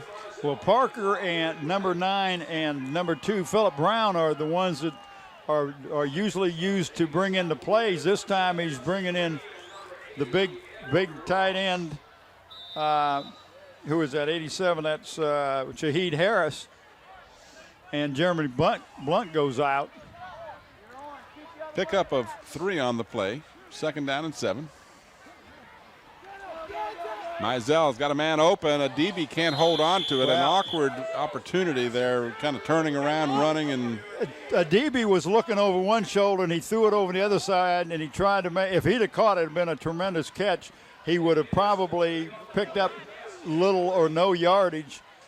But a great move that time by Mizell to avoid the tackler that was in the backfield. Now we have a timeout called by the Phantoms. That's the first of the second half. Third and 7. And the Phantoms, realizing the importance of this drive, want to discuss it on the far sideline before the play. And a couple of important things coming up here. We want to remind you, next Friday night we'll be here for the Hampton-Warwick game. That'll be a 7:30 start. Please make plans to bring the family out for that. And it's a great evening. Brand new field here at the Darling Stadium. Great facility. You'll enjoy it. Bring the fans out, bring the kids out, bring the blankets if it's as cool as it is tonight. But I tell you, you can get some hot chocolate, get hot coffee, the hot dogs, the hot sausages, and you will attest to how good those hot sausages are. Oh, yeah. They are right tasty. You see the Phantoms coming back on the field. And it's third down and 7 for Phoebus, holding on to a 2-point lead over the Kecoughtan Warriors, coming off of a victory this past Monday night against Denby. This is Mizell. He's got one man to beat, and he is out at the 1 foot line, or 1 yard line at least. They marked it at 1. There were 2 officials, and I thought they were going to step on each other's foot, putting it out where he went out of bounds. They'll mark it at the 1. What a nice job that time by Mizell. Watch the replay. You're going to see him get to the outside and had one man to get around, and a good job by that one man to prevent the touchdown. That was Travis Richmond, a 20-yard run by Mizell, and a 1st and goal. You're out. And now we've got an official's timeout. This will be the second timeout called by the Phantoms. Well, they didn't have enough people in the lineup, Tim. In fact, one of the linemen was not there. and you're not going to run a play with only 6 men on line of scrimmage. Now, in a close game, this could become a factor down the road here because that is the second of 3 timeouts that the Phantoms get. What you got there, Bob? Well, somebody stole my pen. they left me with part of They a left pen. you the good part. No, they took did not. They took the good part. They took the good part. There it goes. Looking all over, I don't have anything to write with. When you buy your pens at Pens R Us, that's what you get. So you get Oh, those that's okay. cut rate discount pens. They self-destruct after 14 hours. All right, now they've got it straightened out. Warriors and the Phantoms ready here as it's 1st and goal at the 1. Phoebus leading by 2 points. Mizell has directed the attack here since the 2nd quarter. He keeps on the quarterback keeper. No signal now. Yes, we see got one. it. Yeah, I was wondering. Looked like he was clearly in the end zone. You got to almost go with what, if you can see it, when you got all those people there, it's hard to see where the ball is. The ball has to just cross the goal line, and it's a touchdown. So Mizell, who appropriately got the touchdown after the 20-yard run to the 1, took it in to make the score now 20-12, as Daughtery will be on to try to make it 21. 8 plays, 64 yards, consumed 3 minutes and 25 seconds as we've got whistles and flags. The extra point try will not count. Let's see what the call is. It's probably going to be against the, well, I won't even speculate. It might have been against the defense. It started to say probably against the offense. What do we got? It's got to be encroachment. They got to have been in the neutral zone. That's the call, so it'll be half the distance. And I'm suspecting that the Phantoms will just, again, continue to go for the 1 since they are up by 8 now. And 1 would make it 9, which would make it impossible for the Warriors to get a tie in this game without 2 scores. The kick is up, and the kick is good. So 21-12, a 9-point difference with 8:13 remaining in the 3rd quarter. We've had a couple of scores here. The fumble recovery for the touchdown by the Warriors, and now a nice lengthy drive, 8 plays, 64 yards, 3:25 the time for the Phantoms as they answered. And that was, I'm sure Bill D and his coaching staff are pleased to see that the Warriors were not able to keep that momentum going. And in fact, it was regained, if you will, by the Phantoms by taking that nice drive down the field. Well, it does 2 things. It kind of busts the bubble a little bit, lets a little air out of the bubble for the Warriors who scored on that kickoff, but it also gives you back a little bit momentum, takes time off the clock, and that's what you want to do. You've got the lead. You got the 9-point lead, so a touchdown and a 2-point conversion is not going to do them any good. They got to get 2 scores. 8:13 left in the 3rd quarter. You think maybe they might squib kick it this time? That seems to be the kick of the day here. And actually kicks it away. Well, that's what he did last time, a little deeper this time. 7-yard line. Justin Green still going, and just tripped up as he got across the 35 to the 37-yard line. About a 30-yard return for Green. And he's exciting. He's making some things happen. As you He see sure him is. into your screen Green there. is impressing me. Norwood comes up limping. He was the young man that finally made the tackle. He looks like he stopped there and then keeps going, keeps moving the feet. Right there, Norwood. Just you saw got him, a number handle. 4, dove and just got grabbed a hold of an ankle. So the Warriors will start from their 38.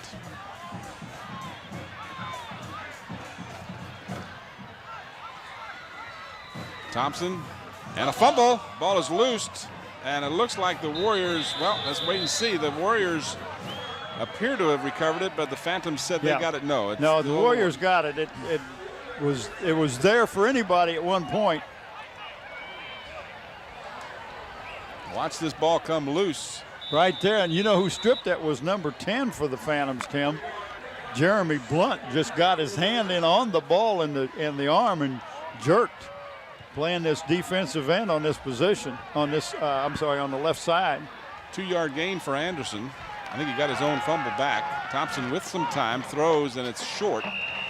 Intended on the far sideline. I believe that's number 22, Carter Jones, who's got the touchdown. Yeah, that was Jones. But the ball was underthrown and incomplete.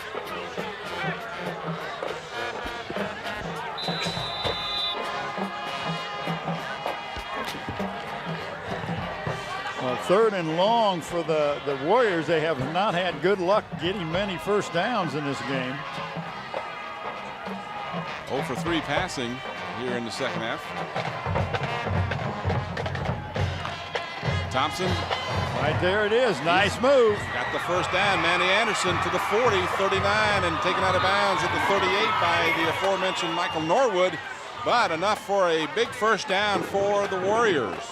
It looked like the Phantoms were expecting a pass, and they just dropped back too many people, and he busted through the middle. Had a nice trap play there. Great move there. Norwood says, you're going to get by me, you're going to have to run out of bounds. 24 yards for Manny Anderson on the play. 38-yard line of the Phantoms. The Warriors still in this one. Plenty of time left. We got 7:15 to go in the third. This is Thompson keeping. And he picks up some yards.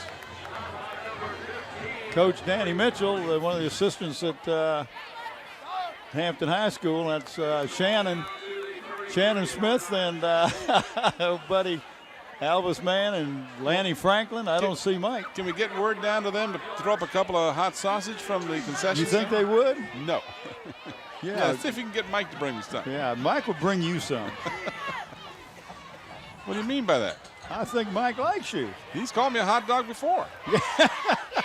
Has he called you a hot sausage before?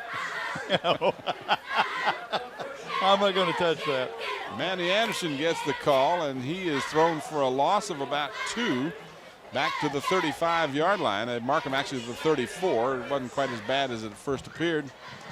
So let's make it a 1-yard loss. Got 3rd down and 7 to go.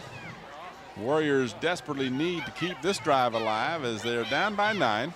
I might give the ball to Manny Anderson. Phantoms show blitz, and then we've got movement in the backfield. That'll get a flag as Anderson left it a little early.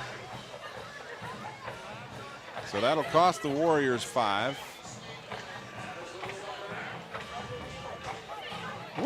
Where is Baton? Is he done to the stands now? He's at the neighborhood. He's down in the hood. He's catching all the interesting things going on tonight. I don't know why he didn't ask those Mike Smith to bring us up something to eat, though. So the illegal procedure makes it 3rd down and, well, it had been 3rd down and 7. It should be 3rd down and 12, but again, a 4-yard penalty. So that's the way we'll call it, the way they mark it. Big play nonetheless. Got double wide receivers to the near side. Thompson staying in the pocket. Wants to go long. He's got a man open. He's got it at the 19-yard line. That'll be enough for a first down. That was not very good defense that time. They played the ball instead of the man. Joseph Player, 20-yard pass. They needed about 11 and got more than enough. 19-yard line. Watch your replay here. Thompson got good protection, stepped up in the pocket, and threw it right on the mark. So the Warriors keep the drive alive with a fresh set of downs at the 19-yard line of the Phantoms. Clock moving, 5:13 to go. First pass completion of the ball game. Had been 0 for 6. And nothing happening in the middle there as Manny Anderson got the call, and he may have gotten back to the line of scrimmage, and that's about it. Well, he was wrapped up by number 10 for the Phantoms, Tim. That was Jeremy Blunt was the first man to hit him and wrapped him up, and then he got some help. Want to remind? I'm sorry. Go ahead. I just want to remind everybody. Didn't mention this earlier, but the band performed at halftime for the Warriors, and you can see that performance at the conclusion of the game. So, want to watch the halftime performance by the marching band from Kecoughtan. Stay tuned right after the game. Well, that was a favorite play for Terrence Thompson, Tim. He just quarterback keeper. He just slides down the line of scrimmage and pops it open. He picked up some good yardage with it. That time the Phantoms were waiting for him. Picked up maybe a yard or two. Mark it at about the 16. It's going to be 3rd down and 8.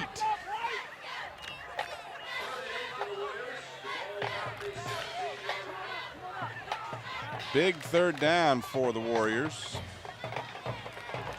Thompson over center. Split backfield. Blitz coming. Picked up nicely. Thompson on a quarterback draw. He is going to be inside the 10-yard line. Looks like he's got the 1st down at about the 7. And that's exactly what it was. And I don't know if that was a call play, a quarterback draw, but that was a perfect call if it was. Picked up about 12 yards on the play. So it's 1st and goal for Kecoughtan. Well, you just see the momentum switching from one side to the other. Mm-hmm. Big play here, or big series, I should say, for the Warriors. Down by 9. We've already mentioned they need 2 scores, and they need 1 on this drive to set themselves up pretty well in the 4th quarter. Thompson on the option has a Phantom rather, holding on to his jersey. That was, again. That was number 10 again. Yeah, that was number 10 again. That is Jeremy Blond, and he's been in on a number of good plays tonight. It's going to be tough to pick the players of the game tonight. I'm looking at this. I'm serious. There's a tremendous number on each side. Watch your replay here. You're going to see Thompson, and it's hard to run when you're pulling an anchor. Don't have that tearaway jersey, so it's hard to get away. They moved the ball between the 6 and the 5. It's 2nd and goal.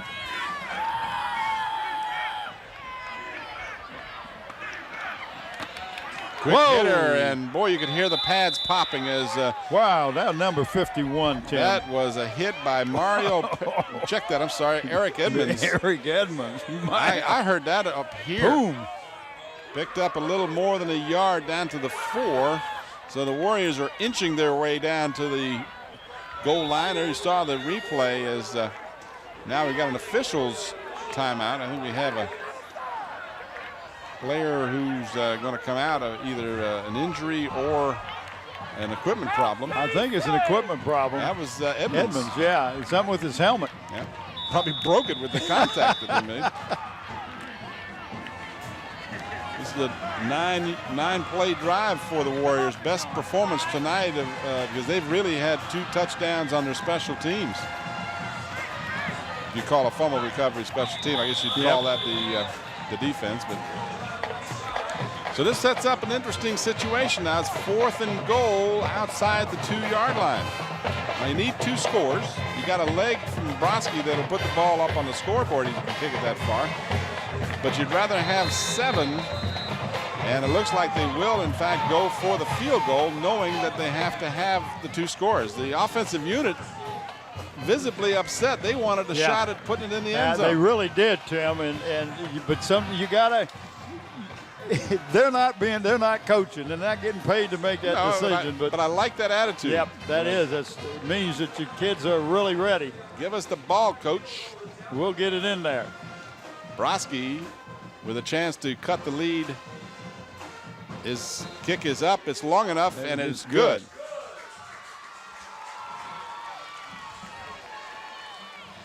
So I didn't even look at the spot, but I would guess that was about a 19-yard field goal. Yeah, it was. 18. Yeah. Well, he's got it set right. It looks like right at the 19. I'd give him 19. All right, we'll give him 19. But that was one of the 2 scores that Kecoughtan had to have. Now they got to get the ball back. They've got 1 quarter and 58 seconds. been one of the more entertaining games we've had. It's been a very competitive game. Both teams have been in the game and have played well. The defense has come up big for the Warriors on the fumble recovery, the special team unit on the kickoff return, and the Phantoms have looked great on offense. Not that they've looked poor on defense. They've done really well on both sides of the ball, but some big plays. Well, that's a good point. But now if you look at it, in 58 seconds, the Warriors will have the wind to their back. If it's still going that way. That's what it is. It's still kind of swirling. You can see the flags down there. That was a 11-play drive, 60 yards, consumed over 7 minutes. And the Warriors have to stop the Phantom as he is all the way down inside Kecoughtan territory at the 42-yard line. That was Maurice Boone with a great return. He ran that ball back like he's been doing it before, hasn't he? 34-yard return by Boone. Nice move right here. Sucked everybody inside.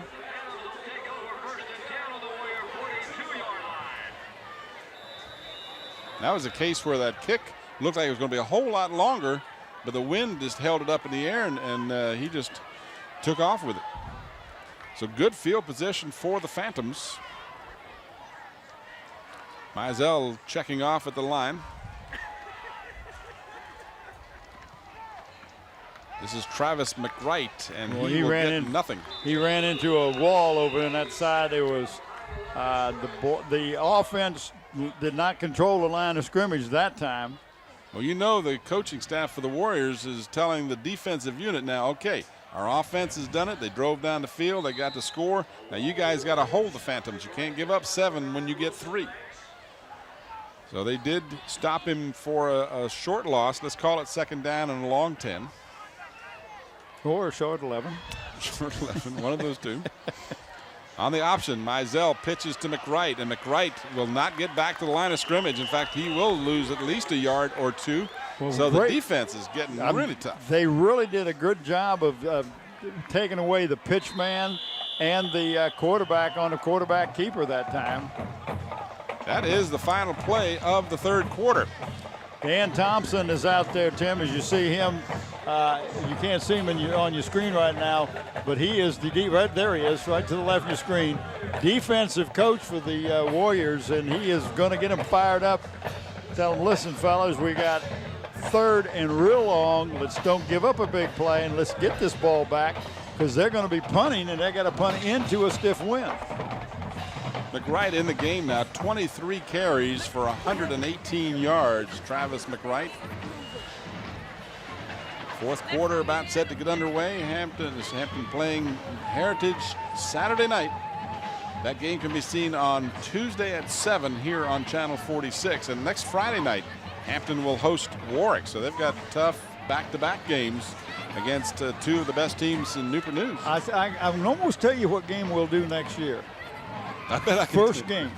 What game would that be? Hampton and Heritage. They have changed every 2 years they change the schedule. Right. Hampton and Heritage play the first game of the season next year, and they'll play here because they're tied this year. You think we might cover that game? It's a very strong possibility. Yep, I think you're right. All right, 4th quarter, getting set to get underway. 44-yard line. Play action, Mizell being chased.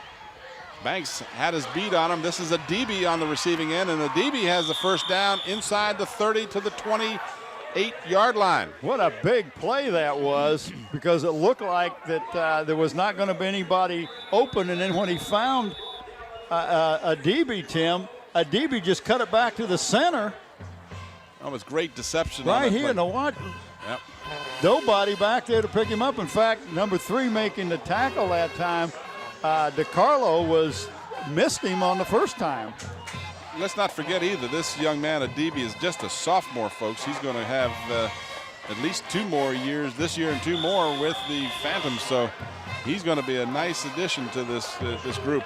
Well, Tim, nice he plays he plays a nice fullback, but he's also a tremendous defensive player, as his brother was. And his brother is now on defense up there at Virginia Tech. 25-yard line is where they mark it. Pickup of 2. Second down and 8, clock moving, 11 minutes remaining in the fourth quarter. You think Beamer will come down and recruit him? May not even have to come down.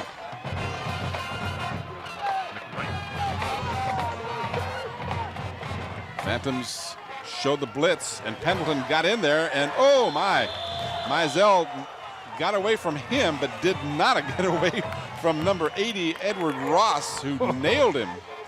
That was a nice defensive scheme by the Warriors. Watch this on the replay. He timed that perfectly. He got away from Pendleton, but not from Ross. It looked like they were going to run the option that time, and just never got a chance to get it going. Well, that's a tough one too, because you're. Is that center. Saliki again? Pendleton? Pendleton made the initial surge in there. Edward Ross, 80, cleaned it up. Mizell flings it wide open at the 15 to the 10, down to the 7. Nice throw. Marlon nice. Ellis. Well, he run a nice pattern that time and got open. So the Phantoms move the chains again, and now they've got a first and goal at the 7-yard line. Well, you know, Bill D might have built a little fire under Mizell. 23-yard pass completion. Marlon Ellis with a beautiful catch and run. And now the Warriors threatening again. Excuse me, the Phantoms rather. This is McWright, and McWright will walk in from 7 yards out. Touchdown. What a big play that was, not only because they drove the ball down there, Tim, but again, then that makes the Warriors have to score twice if they're successful with their extra point. 27-15. There's McWright in your screen, as he's just had an outstanding evening. Had over 120 yards, and now he's probably closer to 130.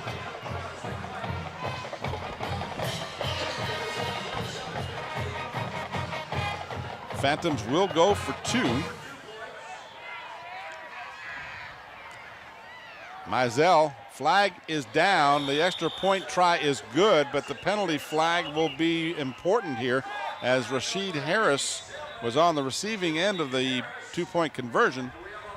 But hold everything. Let's see what the penalty looks like. It's going to be against Kecoughtan. The Warriors will surrender the 2 points. Holding against Kecoughtan is declined, obviously, so the 2-point conversion makes it 29-15.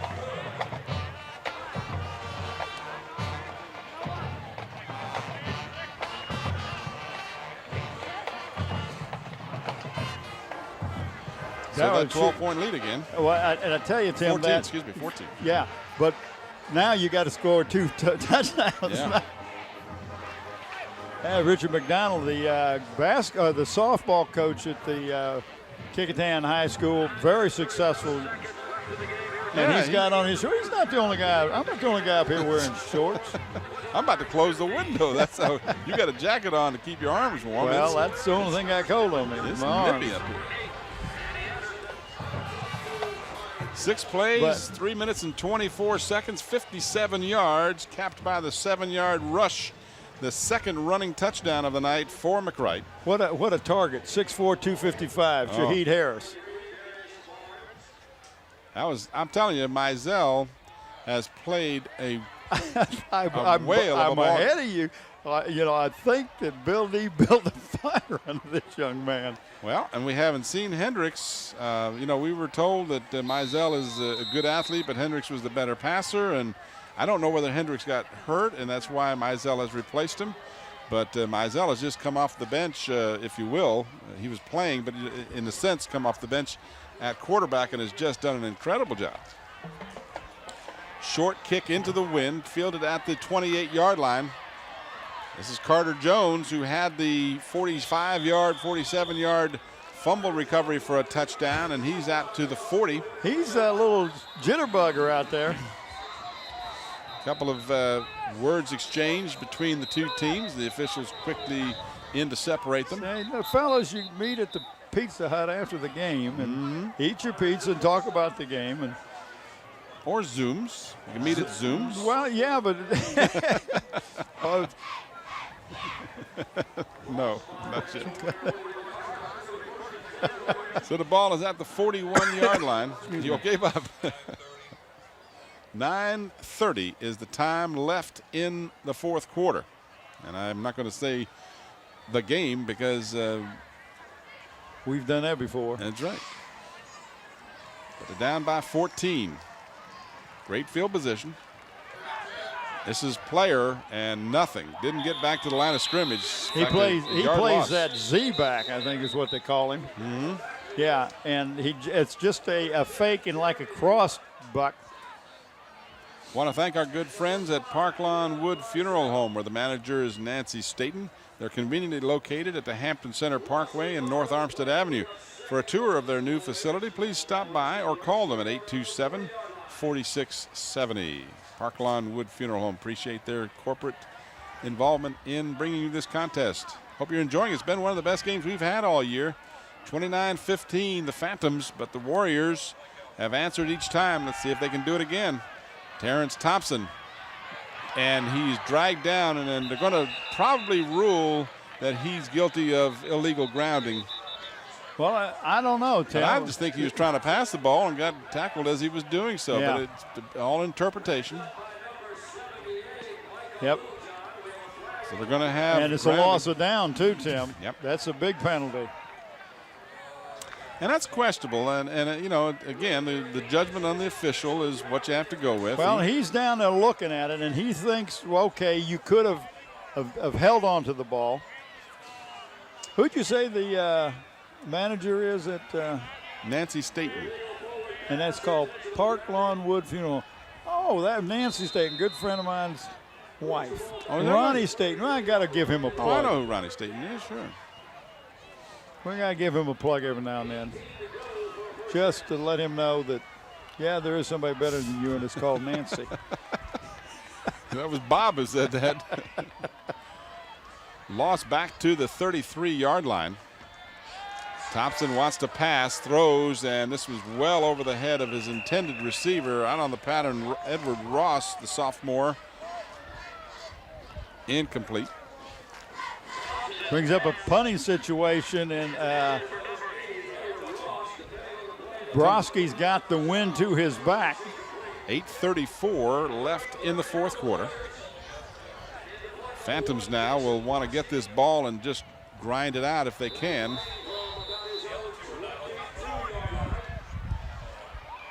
Warriors just now getting their full complement on the field. And now they're going to probably have to call a timeout. They're still missing a player, and now they have to call a timeout to avoid a penalty.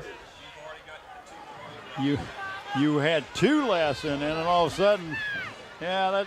Well, that really hurts you because if it gets down to a point where you need some timeouts, you've burned one here. You didn't really, shouldn't have had. Shouldn't have had to. Right. Good point. Well, let's talk about some of our players of the game. I think we can just start at the top of the roster for each side. Just about. I'll talk about Phoebus, and you can talk about Kecoughtan. But Adibi certainly has played an outstanding game on both sides of the ball. McWright, Mizell coming off the bench, or at least coming back into play quarterback. You got Edmonds, who has done well. Jeremy Blunt caused a fumble, if I remember correctly. Brown did great. And Norwood, what a couple of nice defensive plays he's made. Right? Eight players of the game. That's it. And then well, for Kecoughtan. Kecoughtan, you start with Saliki Pendleton, and you look at Davis, Tank Davis, DeCarlo, J.R. Banks, Travis Richmond, Green, Broski with his punting. I mean, he set up their first score with his punt. Stumpner, Anderson, J.R. Carter. Well, we'll have to come up with one from each side when we get all said and done. Here is the punt from Broski into, or rather with the wind, I should say. A swirling wind, but all the way down to the 24-yard line. A very fine 43-yard punt and no return.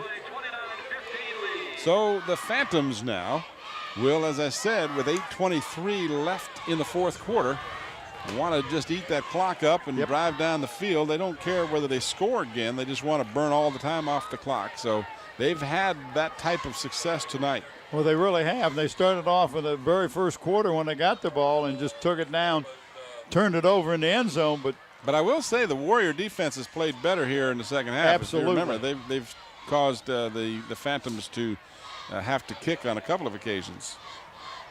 Mizell, long count, gives to McWright, and McWright will just, well, he won't even get back to the line of scrimmage. He'll be thrown for a 1-yard loss.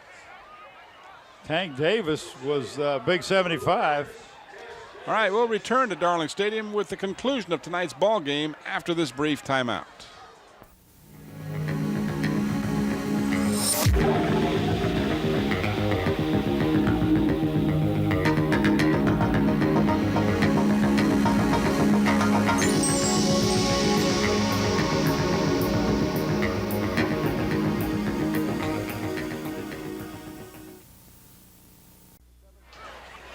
Back at Darling Stadium, 7:40 left in the ball game. 2nd down and 11. Pitch to McWright. He's got the corner. Gets by Pendleton, or Pendleton at least made the stop as he went past him. He reached out and got him and got help from Travis Richmond, number 12, in on the stop as well, but not until McWright moves the chains. It looked like number 20 was there also, Tim, and that's Saligi Pendleton. The only thing he didn't do correctly is he didn't stay in bounds. That's the only thing that Coach D would have asked him not to do, is get out of bounds. Well, but the important thing was get the first down, and that's what he did. Yep, 27 carries for 134 yards tonight for Travis McWright. And this is McWright once again. This time he picks up 3 to the 43. Tim, he is not running any slower than he did at the beginning of the game. You give him the ball, he is quick, and he sees somebody going to tackle him and know where to go. He puts his head down and goes straight ahead. Very impressed with him. And just a junior. He'll be back next year. Well, that backfield will be back, except for Mizell. Yeah, Mizell's a senior, but Hendricks is a junior, as you said. Marlon Ellis is a junior. DJ Parker's a sophomore. Pitch, near side.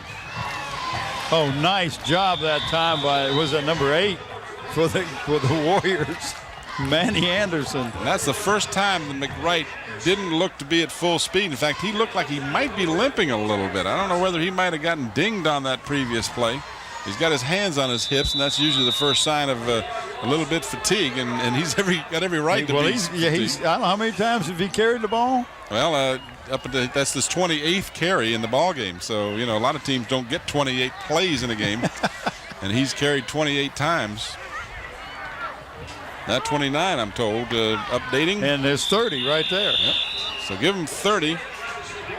Mike's going to run out of lead in his pencil here as he tries to keep bringing these extra statistics to me. He's keeping me informed by the play. Boy, he is putting pressure on Killen. I'm telling you. Oh, man. Hauser, let's see, Hauser for Killen and a player to be named later. There you go. I don't know. 30 carries, 140 yards now. And we've got a stoppage of play. It's 4th down and 4. Kicking team on for the Phantoms. The clock is restarted with 6:02 to go. This is into the wind, so this could be a big play. Greg Narvid, the punter. Long count. And the rush is on. They just barely missed it. Not a good kick, off the side of his foot, and goes out of bounds inside the 40-yard line at the 38-yard line. So good field position for the Warriors. They got enough of a rush on him that he only got a 16-yard punt off. And that's going to give the Warriors good field position. So they've got 2 enemies now, the Phantoms and the clock, as we have 5:42 left in regulation. And they've burned 2 of those timeouts that they were allotted of the 3, and one of those we talked about before during a confusion on a punt. They had to burn a timeout, and that could come back to haunt them. And we do want to remind you again that after this game, you can see the halftime performance of the Kecoughtan High School Marching Band in its entirety. We'll have that for you right after the game, so please stay tuned for that. All right, the Warriors down by 14. Need to get a score and need to get it quickly. And now we've got a flag before the play is underway. Let's see how this one's called.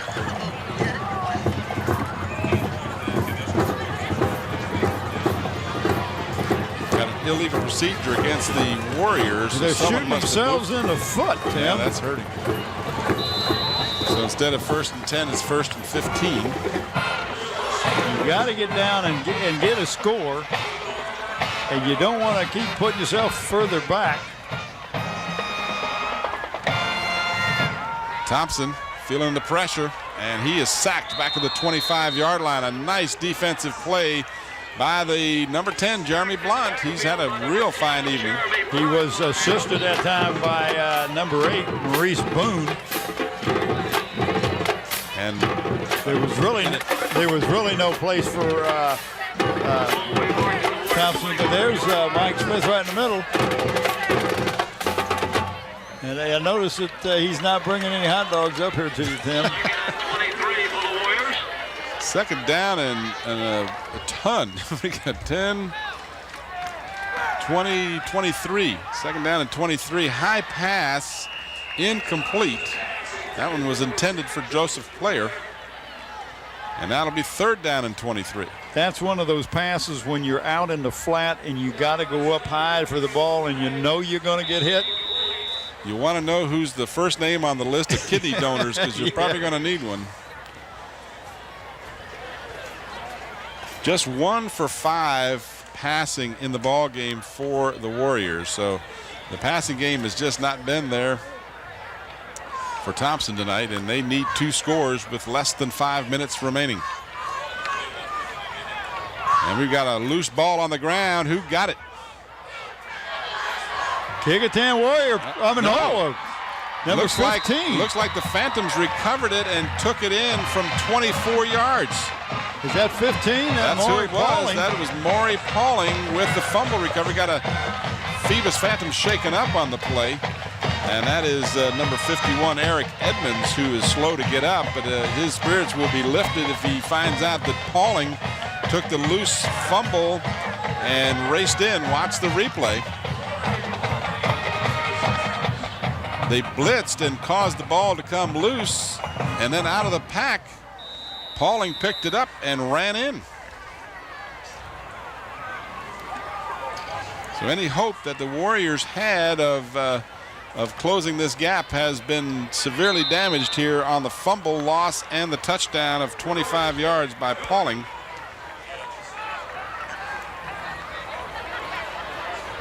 And the extra point try is good, making the score 36-15. And you can almost hear the wind go out of the sails of the Warriors on that one.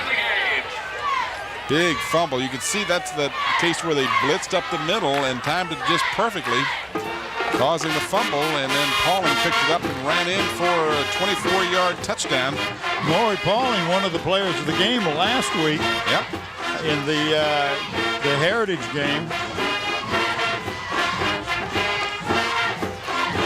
So the Phantoms, barring a miracle here, will improve to 4-1, and the Warriors will fall to 2-3 overall. Now doesn't seem right. We've done 6 games and they've only played 5. Yeah, got that bye week they've had.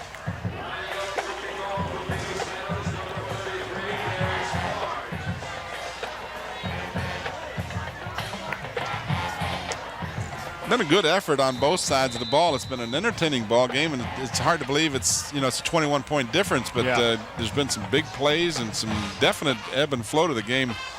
The Warriors have played well at spots. This is a loose ball, Carter Jones, and he will pick it up and lose yardage. Well, he was very lucky. He got the ball, Tim. He hit it, and might have been smart just to down the ball. Let's see. Am I going to have pepperoni pizza from Zooms tonight? Oh, or? I like that pepperoni pizza. Or maybe a garbage pizza. I'll just have them throw everything on there. Garbage pizza? Well, that's what I call it. I mean, he's got pepperoni, sausage, mushrooms. Oh, you like those anchovies too? No, I don't eat anchovies. Oh, good, because I don't like them. I'm going to come over and eat some of your pizza. I don't want to have to pick off the little fish. That's right. The little fish. Ah, yes.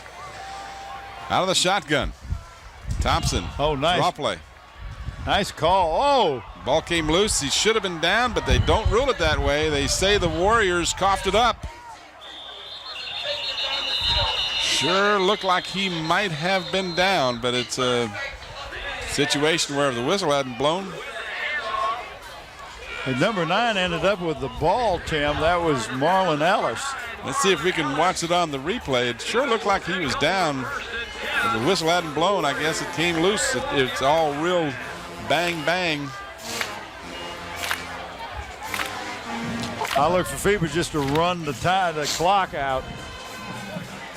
You got it. Here's your replay. Let's see if we can pick up what happened. It looked like a good-looking play, but it just fell apart. Someone reached in as he went down. That was close to being down. Yeah. But again, it's a lot easier to be up here and have a chance to look at it a second time. Down there, you have to call it, and certainly it was close enough. It could have gone either way. So the Warriors cough it up. It's one of these things. Was the ball coming out as he was going down, and that's hard to see it without slow motion. So Mizell over the center. Warriors showing the blitz, and Mizell will be taken down for a loss back to the 37-yard line. Big 79, John McDonald. He's 6'3", 190. He looks bigger than that. So the loss on the play. Some of the fans, as they are headed towards the exit, this game pretty well in hand now. Phantoms up by 21 with 4 minutes remaining. Well, Tim, and let's talk about our players of the game. I've got to go with Saliki Pendleton for the Kecoughtan Warriors. Well, I don't see any problem with that. I will say there was a tremendous effort from a lot of other players on the Warriors, but he's a good choice. My choice, or our choice, is McWright from the Phantoms, and that was also a tough call, even though he's had an incredible night. But certainly a lot of other players had well-played games as well. And Mizell is right there on the offense. And we've seen a good defensive effort by both teams tonight, too. Third down, and what do we got? Third down at about 16. Yeah, third down and 16. 30 carries, 140 yards in the game for Travis McWright. Our Phoebus player of the game, as the clock now continuing to move with 3:10 left. Mizell with a little flare pass, if you will. Could have been a lateral had he not caught it, but McWright makes the grab. Now, Mike, on a statistical point of view, if it's a lateral, does that count as a running play or a pass completion?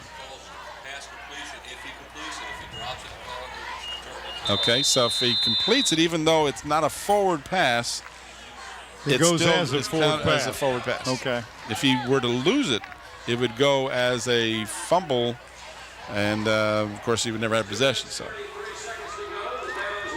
2:30 left. Mizell with 4th down and 10, or 4th down and 16 rather, throwing for the corner, and it's picked off. Intercepted. And you know what? That's as good as a punt. Sure is. Number 12 for the Warriors, Tim. That's the Travis Richmond. Second interception for Travis Richmond tonight. So if you're 4th down and 16 and you punt it, you can't get it much further down the field. That would have been a time when he should have not intercepted. They would have had about 40 more yards. Exactly.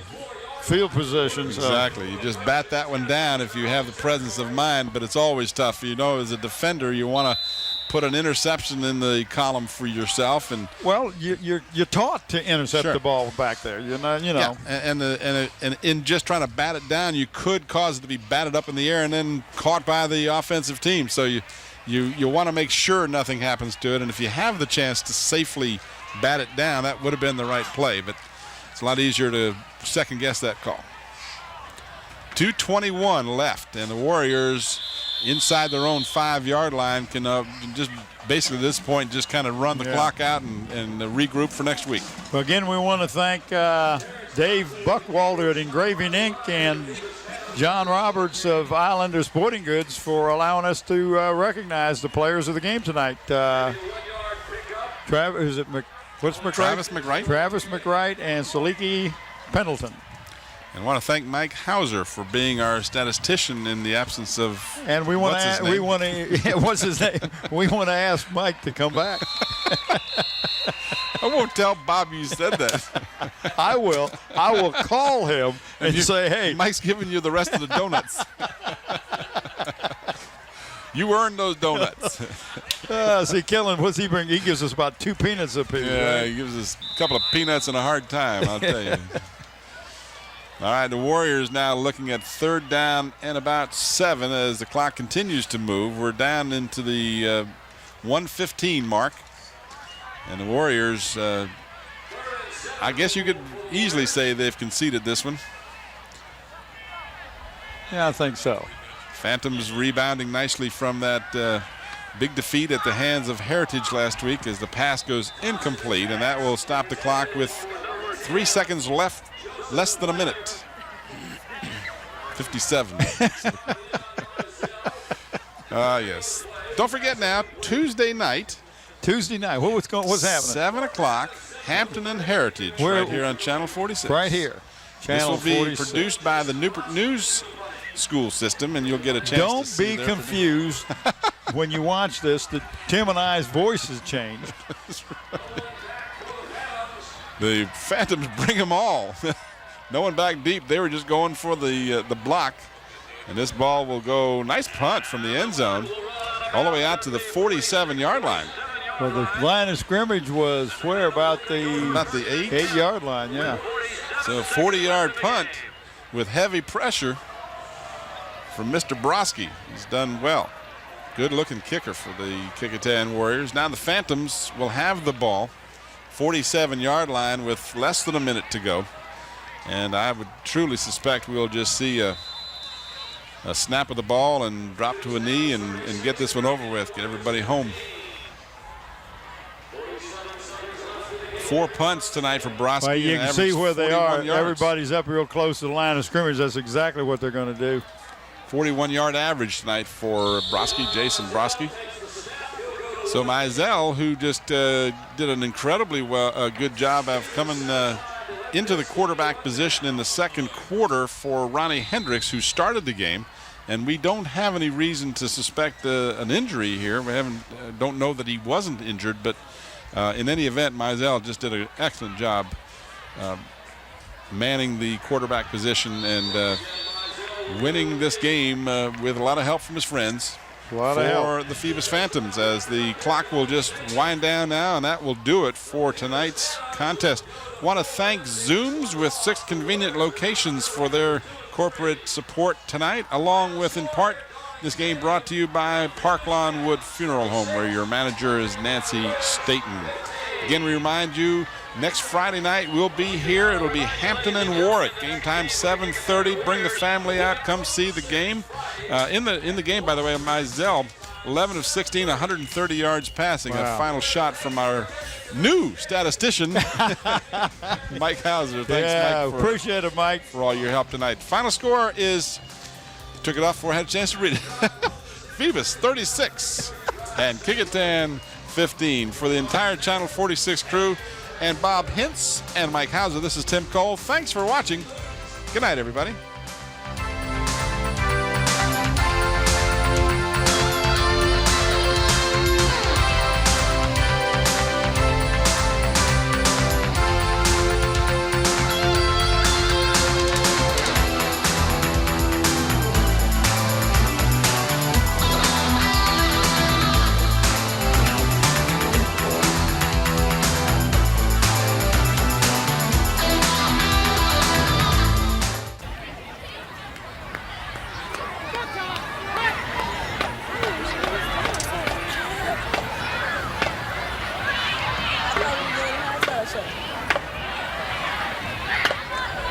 Once again, ladies and gentlemen, I remind you that the 10th annual Warrior Classic Marching Band Competition will be held here in Dog City.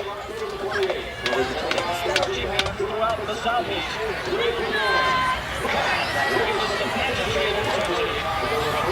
The students compete for the Grand Championship.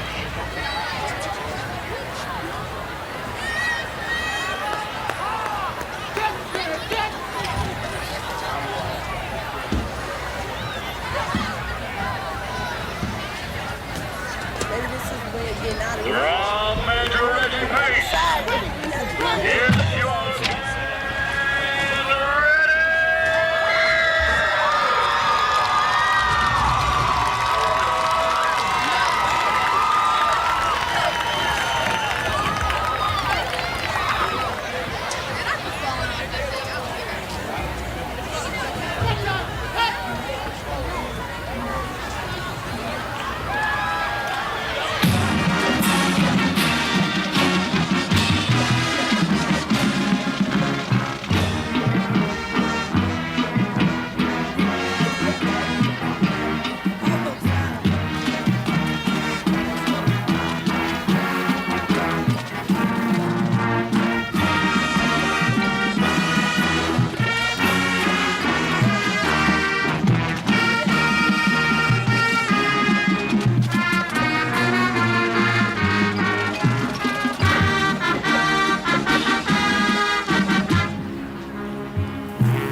Houser.